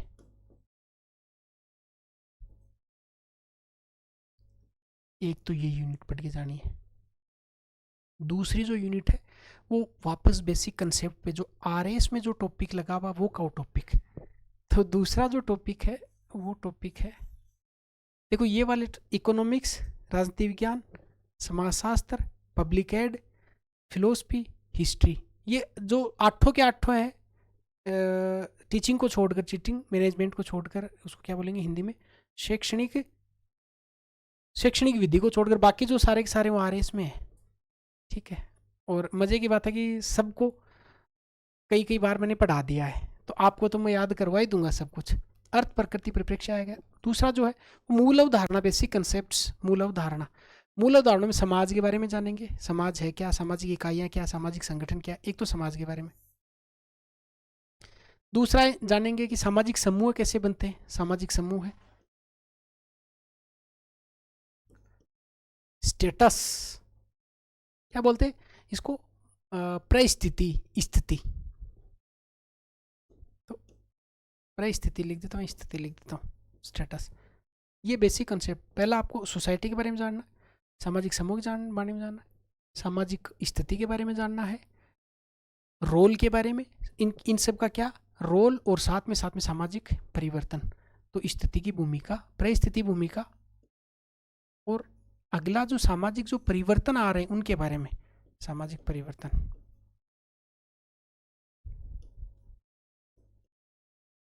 क्लियर। तो पहले में क्या पढ़ेंगे, अर्थ, प्रकृति और परिप्रेक्ष्य। 2-3 क्लास इसकी होंगी, 3 क्लास इसकी होंगी। ठीक। अगली बात और आपको बताऊं, जब समाज के बारे में पढ़ते हैं तो आपको जाति के बारे में पढ़ना पड़ेगा, आपको वर्ग के बारे में पढ़ना पड़ेगा। जाति में परिवर्तन क्या आ रहे हैं, वर्ग में क्या परिवर्तन आ रहे हैं, जाति और वर्ग में अंतर बेसिकली क्या क्या है। तो तीसरा है वो 2 टॉपिक का एक्चुअली ब्लाइंड है, वो है जाति और वर्ग। अगला किसके बारे में जान लेंगे, जाति के बारे में, वर्ग के बारे में। क्या क्या जानना, देखो इसकी अर्थ जानना है, विशेषताएं जाननी है, कास्ट सबसे बना हुआ, कास्ट सबसे बना हुआ है, संस्कृत में कहाँ से निकल कर आया, वो तो अलग बात है। पर साथ ही साथ में आपको इसमें और इंटरेस्टिंग बात पढ़ के जानी पड़नी कि जाति और वर्ग में चेंज आ रहे हैं, परिवर्तन आ रहे हैं, वो कौन कौन से परिवर्तन है। यहाँ पे सारे टॉपिक पढ़ेंगे, प्रभु जाति की अवधारणा क्या होती है, संस्कृताइजेशन क्या होता है, कई सारे टॉपिकों को मिक्स करके। जीएस घूरे ने जाति की कौन कौन सी विशेषताएं बताई, एमएन श्रीनिवासन ने कौन सी विशेषता बताई, कई सारी चीज़ें यहाँ पे देखने वाले। तो जाति वर्ग का अर्थ, विशेषताएं, और सबसे इंटरेस्टिंग है कि एग्जामिनर जो प्रश्न पूछता है वो परिवर्तन, चेंजेस को लेकर पूछता है, परिवर्तन। तो इसमें कौन कौन से चेंज आ रहे हैं, कौन कौन से परिवर्तन आ रहे हैं। ये 3 तो जो टॉपिक हैं ये कोर सोशियोलॉजी के, याद रखिए, कोर समाजशास्त्र के। 3 जो यूनिट, बाकी जो यूनिट है आपके वो, जैसे सामाजिक समस्याएं लिखा हुआ है, और वर्ण है, आश्रम है, धर्म है, पुरुषार्थ है, विवाह, परिवार, इनको मैं कोर तो नहीं बोलूँगा, पर हाँ ये कहीं ना कहीं आपने हिस्ट्री में पढ़ी होती है। तो जो 5 जो टॉपिक पढ़ने हैं इसमें 3 टॉपिक हैं वो किसको लेकर है, सोशियोलॉजी की अवधारणा, अवधारणा तो समझ होगी उनकी।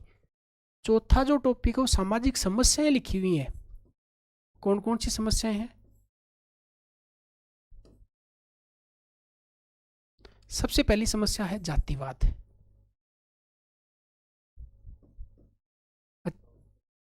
जातिवाद, बहुत बढ़िया। दूसरा सांप्रदायिकता, तीसरा,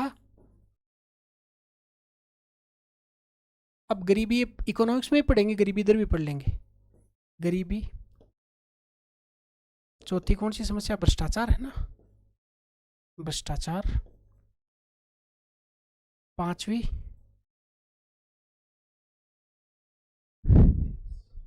एड्स के बारे में जानेंगे। ठीक है, जातिवाद हो गया, सांप्रदायिकता के बारे में हो गया, गरीबी के बारे में हो गया, भ्रष्टाचार के बारे में हो गया, एड्स के बारे में हो गया। ये करंट किसी टॉपिक है जिसमें आपको ज़्यादा तनाव आएगा नहीं, याद हो जाएगा आपके। जातिवाद, जाति में ही जातिवाद देख लेंगे परिवर्तन में, सांप्रदायिकता की इश्यू देख लेंगे, गरीबी, भ्रष्टाचार और एड्स, ये गरीबी इकोनॉमिक्स में भी देख लेंगे। क्लियर हो गया। अंतिम जो यूनिट है वो यूनिट नंबर 5 है, इसको याद करो। सबसे पहले अर्थ देखेंगे समाजशास्त्र का, प्रकृति और परिप्रेक्ष्य देखेंगे, समाज देखेंगे, सामाजिक समूह, परिस्थिति, भूमिका और सामाजिक परिवर्तन, जाति और वर्ग, इनका अर्थ, परिवर्तन और करेक्टरिस्टिक्स क्या क्या है, सामाजिक समस्याएं हैं जिसमें जातिवाद है, कम्युनलिज्म है, पॉवर्टी है, करप्शन है एंड एड्स है। अंतिम टॉपिक, टॉपिक नंबर 5, पांचवा टॉपिक किस किस के बारे में बताता है। पहला वर्ण, वर्ण के साथ में क्या देखेंगे, आश्रम। उसके बाद में किसके बारे में जानेंगे, धर्म के बारे में,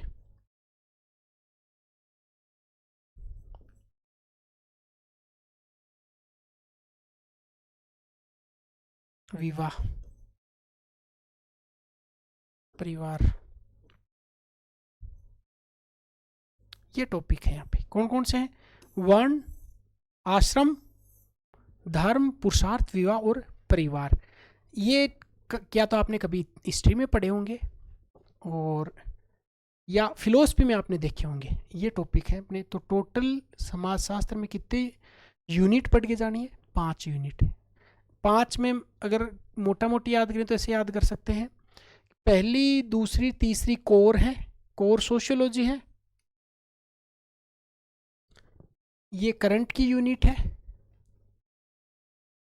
करंट,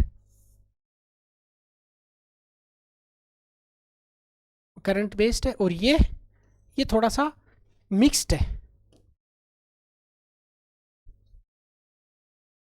कई सारे जो अपन सब्जेक्ट पढ़ेंगे उनके साथ में ये इसका मिक्स करके देख लेंगे। तो आप अगर समाजशास्त्र के सिलेबस को बांटो तो ऐसे बांट सकते हो, कोर, करंट और मिक्स।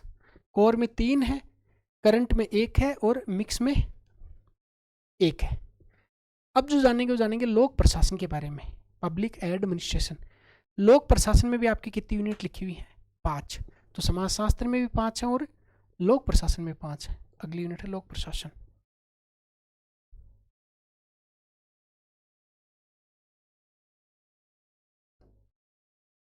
अच्छा देखो, पहली यूनिट मैंने क्या कहा, चाहे समाजशास्त्र हो, चाहे राजनीति विज्ञान हो, चाहे लोक प्रशासन हो, इसमें पहली जो यूनिट होगी किसके बारे में होगी? इसका अर्थ क्या है तथा प्रकृति।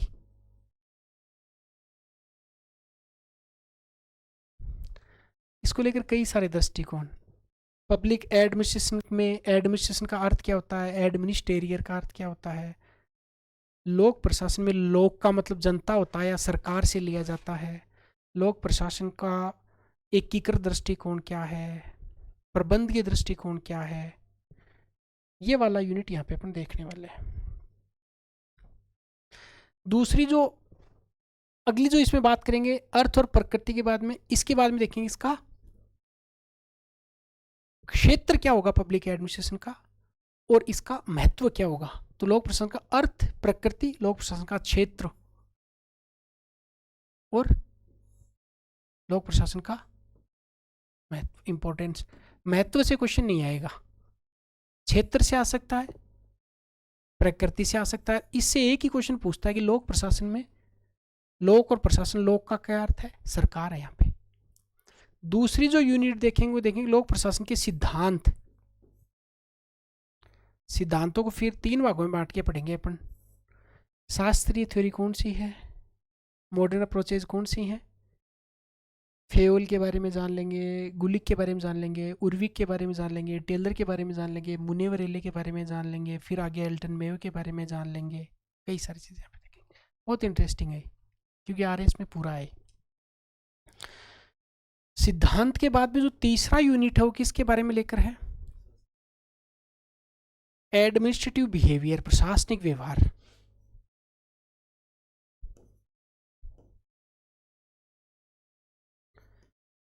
प्रशासनिक व्यवहार। अब इसमें देखेंगे 2 चीजें, एक देखेंगे डिसीजन, और डिसीजन में आपको याद रखना है साहब हर्बर्ट साइमन के बारे में पढ़ेंगे। हर्बर्ट साइमन के बारे में एडमिनिस्ट्रेटिव बिहेवियर उनकी किताब है, उसके बारे में बहुत अच्छे तरीके से, जिनको नोबेल पुरस्कार मिला हुआ है उनके बारे में। ठीक है, निर्णय कैसे लिया जाता है, निर्णय में कौन कौन से चरण होते हैं, निर्णय कैसे मनवाया जाता है। तो अगला जो रहेगा वो प्रशासनिक बिहेवियर रहेगा। इसमें जो देखने वाले 3 चीजें, सबसे पहले देखेंगे निर्णय के बारे में। निर्णय लेते कैसे हैं, निर्णय लेने के कौन कौन से चरण हैं, निर्णय कोई कैसे आपके मानता है, और साथ में हर्बर्ट साइमन की बहुत अच्छी किताब है एडमिनिस्ट्रेटिव बिहेवियर, नोबेल पुरस्कार मिला हुआ उनको। फिर देखेंगे कम्युनिकेशन, संप्रेषण।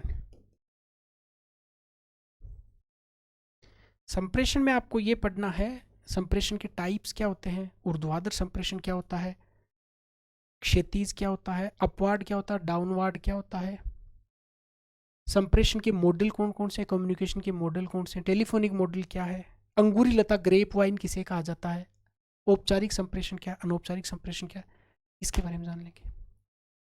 फिर बहुत इंटरेस्टिंग टॉपिक आएगा, वो है अभिप्रेरणा, मोटिवेशन। मोटिवेशन होता क्या है, अभिप्रेरणा को लेकर मैकग्रेगर की थ्योरी के बारे में जान लेंगे, अब्राहम मैस्लो की थ्योरी के बारे में जान लेंगे, हर्जबर्ग की थ्योरी के बारे में जान लेंगे, विक्टर ब्रूम के बारे में जान लेंगे। बहुत इंटरेस्टिंग है।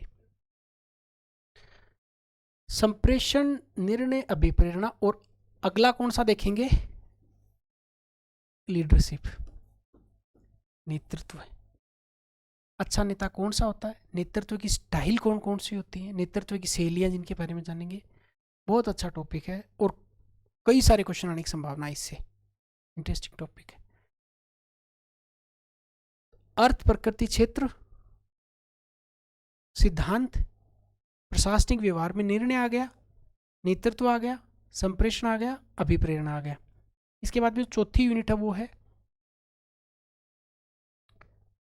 एक यूनिट, इसमें जो प्रशासनिक सुधार वाली है, एडमिनिस्ट्रेटिव रिफॉर्म वाली, वो न्यू वाले सिलेबस में जोड़ी है। तो चौथी यूनिट है प्रशासनिक सुधार, ARC जिसको आप बोलते हैं, IAS के सिलेबस में भी है प्रशासनिक सुधार। प्रशासनिक सुधार को लेकर कई सारे कमीशंस बने, कैडबरी समिति है, ली है, फर्स्ट ARC है, सेकेंड ARC। पर ये चूंकि अपन इंडिया के संदर्भ में देखेंगे तो यहाँ पे दो आयोग के बारे में, एक first ARC administrative reform commission के हनुमंतैया वाला, और एक सेकेंड ARC, इन दोनों के बारे में, इनकी रिपोर्ट्स के बारे में बेसिकली जान लेंगे। और नंबर 5 जो है, पांचवा, नीति आयोग अपन ने कहाँ देखा बताओ, नीति कमीशन, नीति आयोग इकोनॉमिक्स में पढ़ेंगे। और लोकपाल जो है वो पब्लिक एडमिनिस्ट्रेशन में पढ़ेंगे। तो लोकपाल पढ़ेंगे, सूचना का अधिकार पढ़ेंगे, और लोकायुक्त के बारे में पढ़ेंगे। तो लोकपाल,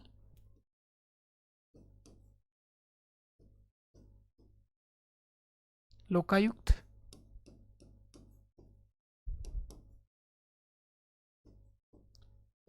RTI, और RTE कहाँ पढ़ेंगे, फर्स्ट ग्रेड में, राइट टू एजुकेशन, मैनेजमेंट वाले सेक्शन में। ये आपके हो गया लोक प्रशासन वाला। तो मेरे हिसाब से आप इतने सारे सेगमेंट पब्लिक एड में देखेंगे। इसके बाद में जो अगला सेगमेंट रहेगा वो रहेगा अपना बहुत इंटरेस्टिंग, दर्शन शास्त्र, फिलोसफी। इसमें बहुत मजा आएगा, है ना, दर्शन शास्त्र, फिलोसफी। ये पढ़ाऊंगा सबसे लास्ट में, क्योंकि अगर पहले ही पता लग गया कि ये भौतिक दुनिया है, ये जगत है, ये मिथ्या है, इसमें कुछ नहीं रखा हुआ है, जिस पद के लिए आप भाग रहे हैं, जिस जिस बढ़िया घर को आप बनाने के लिए मेहनत कर रहे हैं, पता चला 40 साल बाद उस घर में कोई और ही रहेगा जो आपको जानेगा ही नहीं। भाई आपके दादाजी के अगर पापा जी आके आपको पूछें कि आप कौन है, तो आप उनको पूछेंगे आप कौन है, वो कहेंगे यार मैं कोई दिन इस घर का मालिक हुआ करता था। तो वो सारी चीज़ें ना सबसे लास्ट में पढ़ी जाएंगी, ताकि आप लोग अगर भावुक भी हो जाएं तो फिर वो ज़्यादा संकट आए नहीं जीवन में। फिलोसफी में सबसे पहला पढ़ेंगे वेद उपनिषदों का मूल दर्शन जो, उसके बारे में। तो पहला जो है वो वेद और उपनिषद है।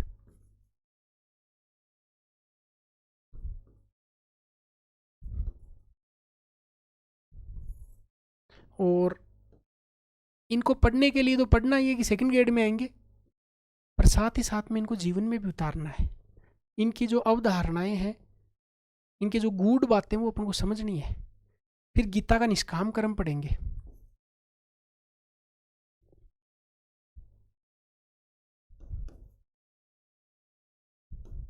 क्या होता है निष्काम कर्म?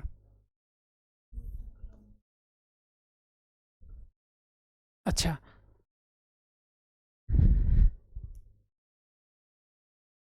फल की इच्छा करनी है आपको, नहीं करनी है? फल की इच्छा करनी है।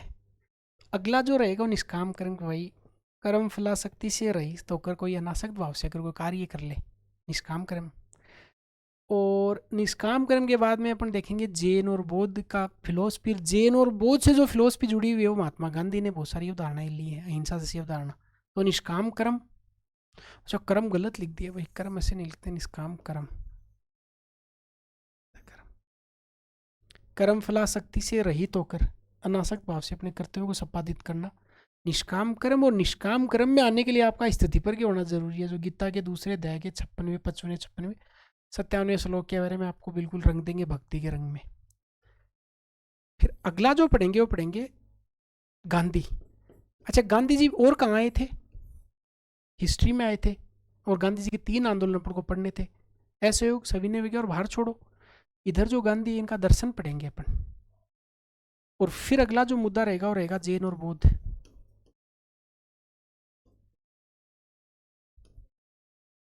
बौद्ध, अब जैन और बौद्ध और कहाँ पढ़ेंगे अपन, हिस्ट्री में पढ़ेंगे। गांधी कहाँ पढ़ेंगे, हिस्ट्री में, पर अप्रोच अलग होगी। यहाँ जैन और बौद्ध की जो टीचिंग्स है, हालांकि टीचिंग्स वहाँ भी पढ़नी है, शिक्षा वहाँ भी पढ़नी है। जैन और बौद्ध का जो मूल दर्शन है उसके बारे में जानेंगे, गांधी जी के मूल दर्शन के बारे में जानेंगे, और निष्काम कर्म गीता की अवधारणा के बारे में जानेंगे। 2 विधियाँ आपके पास, एक है सुकरात की विधि और एक है कॉर्टियस विधि। तो दोनों विधियों के बारे में और जानेंगे। तो चौथा जो मुद्दा रहेगा, माफ़ी, तीसरा जो मुद्दा, वो 2 विधियाँ आपको पढ़नी है, विधि। ये जो विधि है ये आर एस में सिलेबस में, फिर जो विधि वाला है ये विधि आर एस के सिलेबस में तो लो है, पर ये विधि वहाँ नहीं है। विधि का मतलब आपको 2 विधि पढ़नी है, ये कोई लो नहीं। एक सुकराती विधि, यस ये दार्शनिक है, एक कॉर्टियस विधि।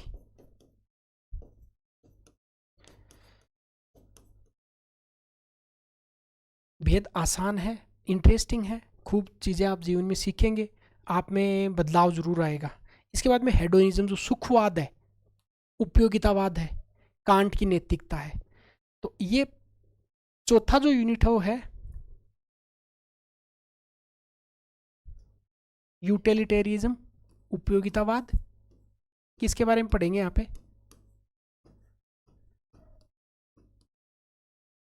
मिल के बारे में, बेंथम और मिल के बारे में जानेंगे। उपयोगितावाद, हेडोनिज्म सुखवाद, गीता इधर पढ़ रहे हैं तो कांट इधर पढ़ेंगे, कांट के बारे में। ठीक है, गीता ने कहा कि निष्काम कर्म करते जाओ, फल आपको एक दिन जरूर मिलेगा। कांट ने कहा कोई गारंटी नहीं है फल मिले कि नहीं मिले। तो कांट थोड़े से इस मामले में हार्ड है। एक है संकल्प की स्वतंत्रता,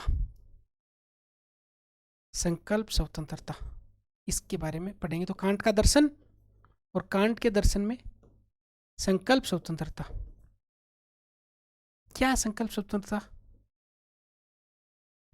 यस बिना किसी बाह्य दबाव के स्वतंत्र डिसीजन लेना, संकल्प की स्वतंत्रता। इसके लिए 3 शर्तें हैं, वो जरूर होनी चाहिए, तब आप ले पाएंगे। एक दंड सिद्धांत के बारे में देखेंगे। तो भाई सबसे इंटरेस्टिंग पार्ट यही रहने वाला है, दंड सिद्धांत।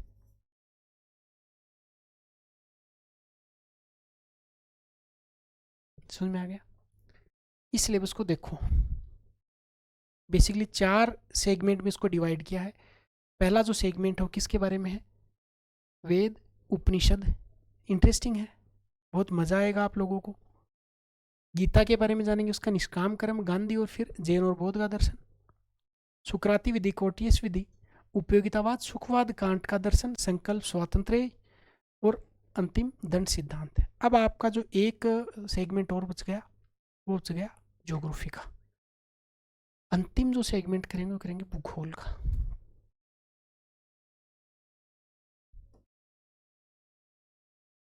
जैसे इतिहास के अपने 3 सेगमेंट करे थे, ठीक वैसा ही भूगोल के भी कितने सेगमेंट हैं, 3। विश्व भूगोल, भारत का भूगोल, और राजस्थान का भूगोल। राजस्थान की ज्योग्राफी, वर्ल्ड ज्योग्राफी और इंडियन ज्योग्राफी। अच्छा एक चीज़ और है, वर्ल्ड ज्योग्राफी जब भी आएगी तब आपको महाद्वीप है, महासागर हैं, महाद्वीपों के बारे में इनकी फैक्चुअल नॉलेज तो थोड़े कम, और जो कॉन्सेप्चुअल जो नॉलेज है इसके बारे में, जैसे आप ओशियोनोग्राफी के बारे में जानेंगे, क्लाइमेटोलॉजी के बारे में आप जानेंगे, जियोमॉर्फोलॉजी के बारे में जानेंगे आप, उनके बेसिक बेसिक टॉपिक्स आपको लिखे हैं जो आपको पढ़ने हैं। सबसे पहला इसमें जो आपके सिलेबस में मेंशन किया हो क्या, पृथ्वी की गतियां।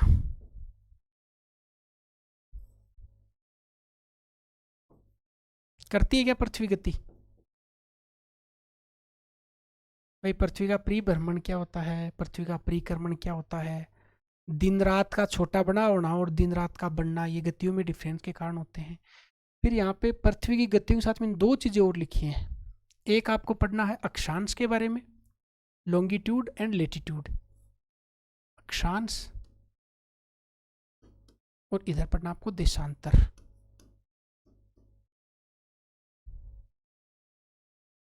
समय के निर्धारण में कौन सी उपयोगी हैं, क्षेत्र के निर्धारण में कौन सी उपयोगी हैं, दूरी इनके बीच में कितनी होती है, क्यों दूरी घटती है, क्यों दूरी बढ़ती है, टोटल नंबर कितना है, काल्पनिक कौन से हैं, अर्धवर्त कौन से बनाते हैं, सारी सारी चीज़ें हम देखेंगे। दूसरा जो टॉपिक रहेगा वो रहेगा आपके पृथ्वी की गतियां। इसका मतलब ये जैसे टॉपिक करेंगे तो सेकंड टॉपिक हम कौन सा करेंगे, पृथ्वी से जुड़ा पृथ्वी की इंटरनल स्ट्रक्चर, पृथ्वी की आंतरिक संरचना।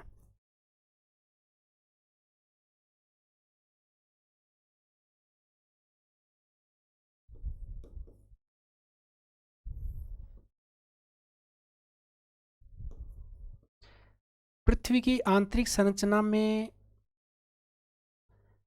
जो कैटेगरी है, सियाल के बारे में, सीमा के बारे में, निफे के बारे में, इनके बीच में जो असमताएं पाई जाती है, लेमैन की असमता है, कॉनराड की असमता है, इनके बारे में जानेंगे। तो जो इंटरनल स्ट्रक्चर है, क्रस्ट है, मेंटल है, कोर है, अलग अलग टाइप से डिवाइड करके इनके बारे में पढ़ेंगे।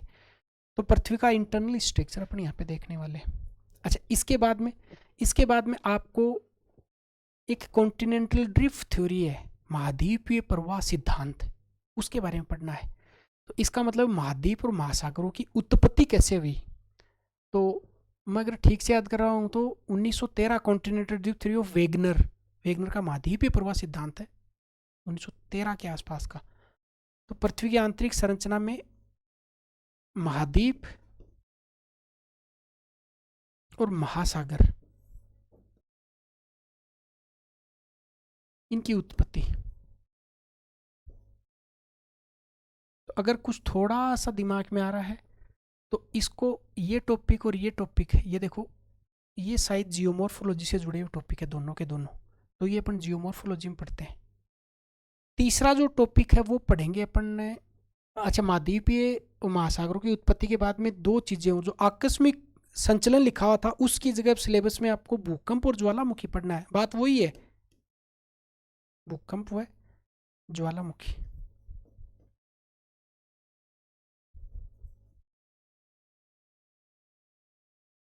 इसमें भूकंप को लेकर बहुत सारी शब्दावलियों के बारे में जानना है आपको, ठीक है।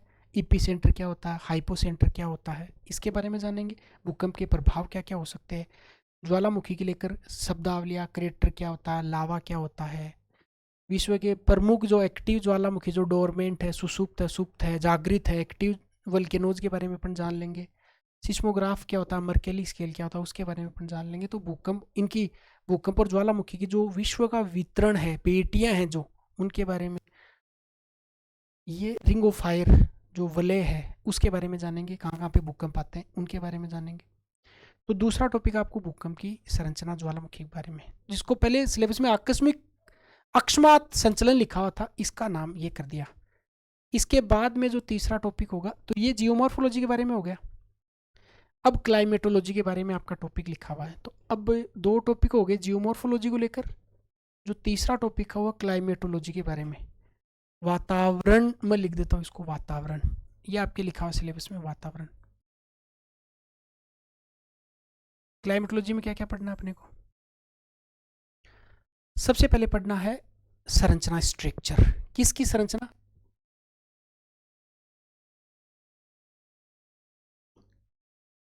क्षोभ मंडल के बारे में, सप्ताह मंडल के बारे में, मध्य मंडल के बारे में, आयन मंडल के बारे में, वातावरणीय संगठन क्या है, बहुत सारी गैसों का जो कंपोजिशन है। तो इस संरचना में एक कंपोजिशन देख लेंगे गैसेस का, और दूसरा अपन लेयर्स के बारे में। तो शुरुआत नीचे से करेंगे, पृथ्वी के भूगर्भ से लेकर और सबसे ऊपर तक की लेयर का स्ट्रक्चर जान लेंगे। ये होगी संरचना। दूसरा देखेंगे सूर्य तप, जिसको क्या बोलते हैं, एल्बिडो बोलते हैं मेरे हिसाब से, सूर्य तप। सूर्य तप ये इंटरेस्टिंग है वैसे। इसमें जानेंगे कि अगर 100 इकाई मान के लें कि पूरी पृथ्वी पर इतना आता, तो वापस कितना जाता है, बादलों द्वारा कितना रोक लिया जाता है। ग्रीन हाउस प्रभाव भी इससे जुड़ा हुआ मुद्दा है कि कितनी देर रुक जाए। तो सूर्य तप के बारे में जानेंगे, कितनी इकाई आती हैं, कितनी इकाई जाती हैं, पृथ्वी से किसका कितना अवशोषण होता है, रिफ्लेक्ट कितना होता है, बादलों से कितना रिफ्लेक्ट होता है, सबसे ज़्यादा एल्बिडो किसका होता है, इसके बारे में जानेंगे। फिर आपके प्रेशर बेल्ट के बारे में लिखा हो, दबाव बेल्ट, दबाव प्रेशर बेल्ट, दबाव बेल्ट, दबाव बेल्ट लिख देता हूँ उसको मैं, प्रेशर बेल्ट्स के बारे में। 3 तो टॉपिक ये हो गए। चौथा जो आपके टॉपिक लिखा हुआ, वो लिखा हुआ है हवाएं। आपके सिलेबस में इसको हवाओं के बारे में लिखा हुआ है, हवाएं। ठीक है, बेसिकली पवने, राइट। इसमें विंड्स के बारे में जान लेंगे, जिसमें लोकल विंड्स होती हैं, व्यापारिक पवनें होती हैं, कई सारी पवनें जिनके बारे में आपको जानना है। हवा क्या होती है, पवन क्या होती है, बेसिक डिफरेंस, मौसमी पवनें क्या होती है। और फिर लिखा हो प्रेसिपिटेशन, वर्षण या वर्षा। अगला जो देखेंगे क्लाइमेटोलॉजी में, वो वर्षण या वर्षा के बारे में। तो कितने टॉपिक हो गए, 1 2 3 4 5। ठीक है, प्रेशर जो जो बेल्ट्स बनते हैं, एक तापजन्य बेल्ट्स बनते हैं, एक गतिजन्य बेल्ट बनते हैं, उनके बारे में यहाँ पे। बेसिकली ये आपका एक बहुत ऐसे इंटरेस्टिंग है, मतलब साइंटिफिक है जी, बात ये, इसको साइंटिफिक तरीके से आप पढ़ सकते हैं। ये हो गया आपका क्लाइमेटोलॉजी। अब आएंगे ओशियनोग्राफी में। ओशियनोग्राफी का मतलब वही महाद्वीप और महासागरों के बारे में जानना। तो अब ओशियनोग्राफी, जिसको मैं समुद्र विज्ञान लिखूं तो शायद ज़्यादा आपके एक बार समझ में आ जाएगा, समुद्र के बारे में। तो इसमें सबसे पहले क्या पढ़ेंगे, जब भी समुद्र में उतरेंगे तो आपको क्या दिखाई देगा, धाराएं। तो ओशियन करंट्स के बारे में देखेंगे, समुद्री धाराओं के बारे में।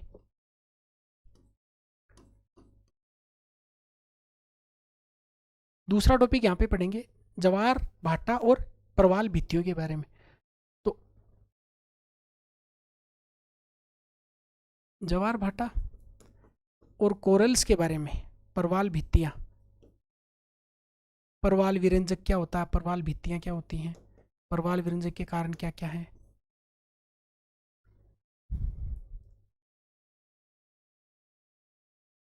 इतना ही है। तो वापस अगर बहुत आसान तरीके से देखें तो ये है जियोमॉर्फोलॉजी। अभी आपको शायद ये शब्दावली समझ में नहीं आई, आर के सैनी सर रटवाएंगे आपको ये शब्दावलियाँ। ये जियोमॉर्फोलॉजी, ये क्लाइमेटोलॉजी, ये ओशियनोग्राफी। 3 सेगमेंट हो गए, और वर्ल्ड हिस्ट्री में आपकी 3 ही सेगमेंट है। अब बात आती है फिजिकल ज्योग्राफी इंडिया के बारे में। वर्ल्ड वाले में आपको इतना ही पढ़ना है, विश्व के जो, अगर विश्व का ज्योग्राफी की बात करें या बेसिक कॉन्सेप्ट की बात करें तो इतने सारे हैं, 3 जो सेगमेंट करे थे। अब चौथा सेगमेंट आएगा, वो आएगा इंडिया, भारत। तो भारत का फिजिकल ज्योग्राफी, भारत, कई सारे टॉपिक यहाँ पे आपको पढ़ने हैं। पहला जो इंडियन ज्योग्राफी में पढ़ेंगे, वो पढ़ेंगे इसकी भौतिक विशेषताएं, फिजिकल फीचर्स के बारे में, भौतिक विशेषताएं। क्या पढ़ सकते हैं भौतिक विशेषताओं में भाई, इसमें अगर मैं, मेरा एक आइडिया है तो ये पढ़ सकते हैं कि इसकी अवस्थिति के बारे में जान सकते हैं, लोकेशंस के बारे में जान सकते हैं, विस्तार के बारे में जान सकते हैं, सीमाओं के बारे में जान सकते हैं, बाउंड्री के जो नेशंस हैं उनके बारे में जान सकते हैं, कोस्टल्स के बारे में जान सकते हैं। ये भौतिक विशेषताएं। अच्छा, उसके बाद में जलवायु।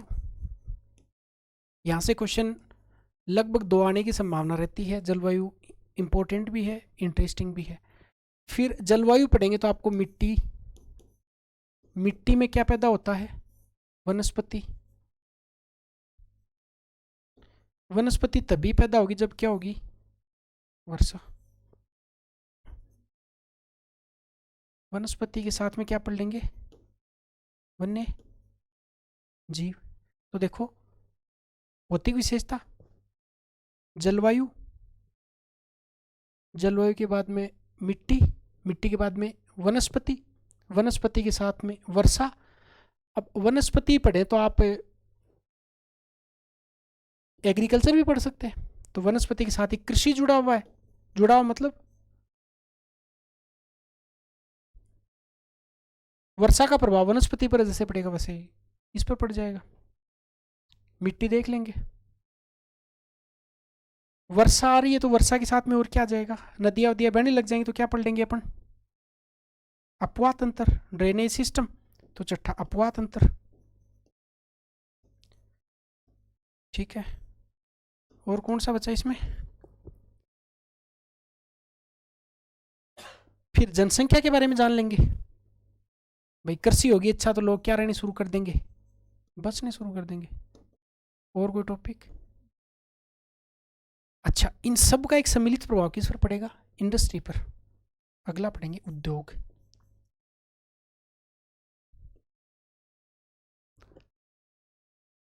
भौतिक विशेषता, जलवायु, मिट्टी, वनस्पति, वन्य जीव, कृषि, जनसंख्या, उद्योग, कृषि, इनके बारे में जानकर सीधा किस पे आ जाएंगे? राजस्थान पर। तो विश्व वाला देख लिया, भारत वाला देख लिया, भारत की ज्योग्राफी के बारे में। अब अपन राजस्थान की ज्योग्राफी के टॉपिक डिस्कस कर लेंगे। तो अब बात करते हैं कौन कौन से टॉपिक हैं। वो टॉपिक लगभग सिमिलर है राजस्थान वाले में भी। अब बात करते हैं तो देखो आपको समझ में आ रहा, तो पॉलिटी, ज्योग्राफी, हिस्ट्री का बड़ा सेगमेंट है यहाँ पे सिलेबस में। अब बात करते हैं राजस्थान, और यही सेगमेंट सारा किस में आ जाएगा? अच्छा, अब भौतिक विशेषताओं में इधर अगर राजस्थान के कंटेस्ट में बात करें, राजस्थान के कंटेस्ट में, तो यहाँ पे भौतिक विशेषता लिखा हो सेम का सेम भौतिक विशेषता राजस्थान का भी जान लेंगे। तो राजस्थान की भौतिक विशेषता, अब अगर भारत की जलवायु के बारे में देख रहे हैं तो ओबीएस है, किसके बारे में जान लेंगे? राजस्थान जलवायु।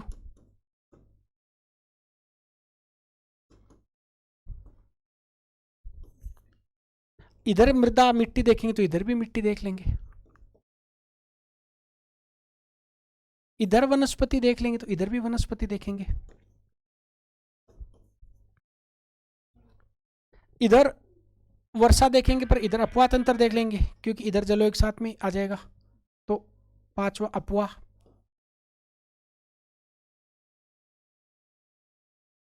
एग्रीकल्चर देखेंगे,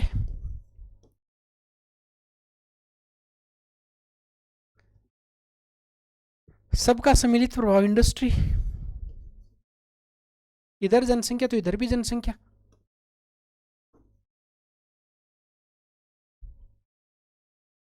डेजर्टिफिकेशन, ये एक नया टॉपिक है जो वीडियो में भी था ना। तो मरुस्थलीकरण,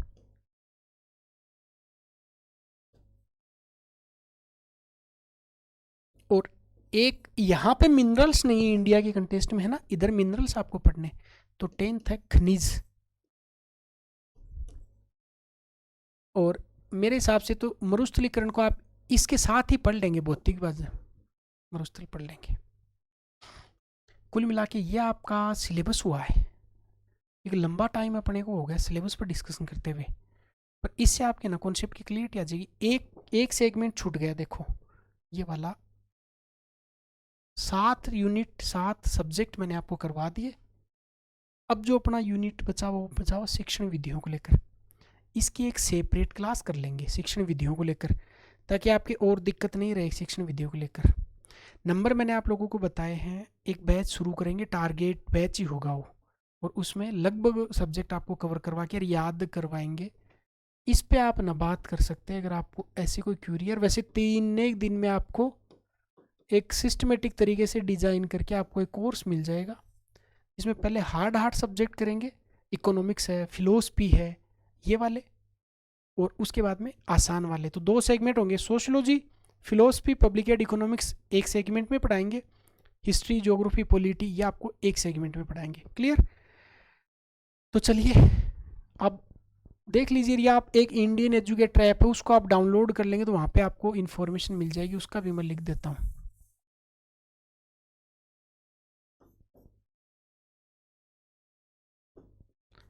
इंडियन एजुकेटर,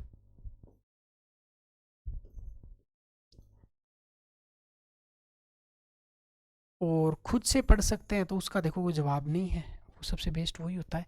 ये नंबर है, इसमें आपकी जो मदद होगी सेकंड ग्रेड को लेकर एसएसटी के सारे सब्जेक्ट को वो आपकी कर दी जाएगी सारी, चिंता की बात नहीं है। मिलते हैं नेक्स्ट क्लास में, ठीक है। नेक्स्ट क्लास आपको लेंगे, फिलोसफी से शुरू करेंगे नेक्स्ट क्लास को, ठीक है।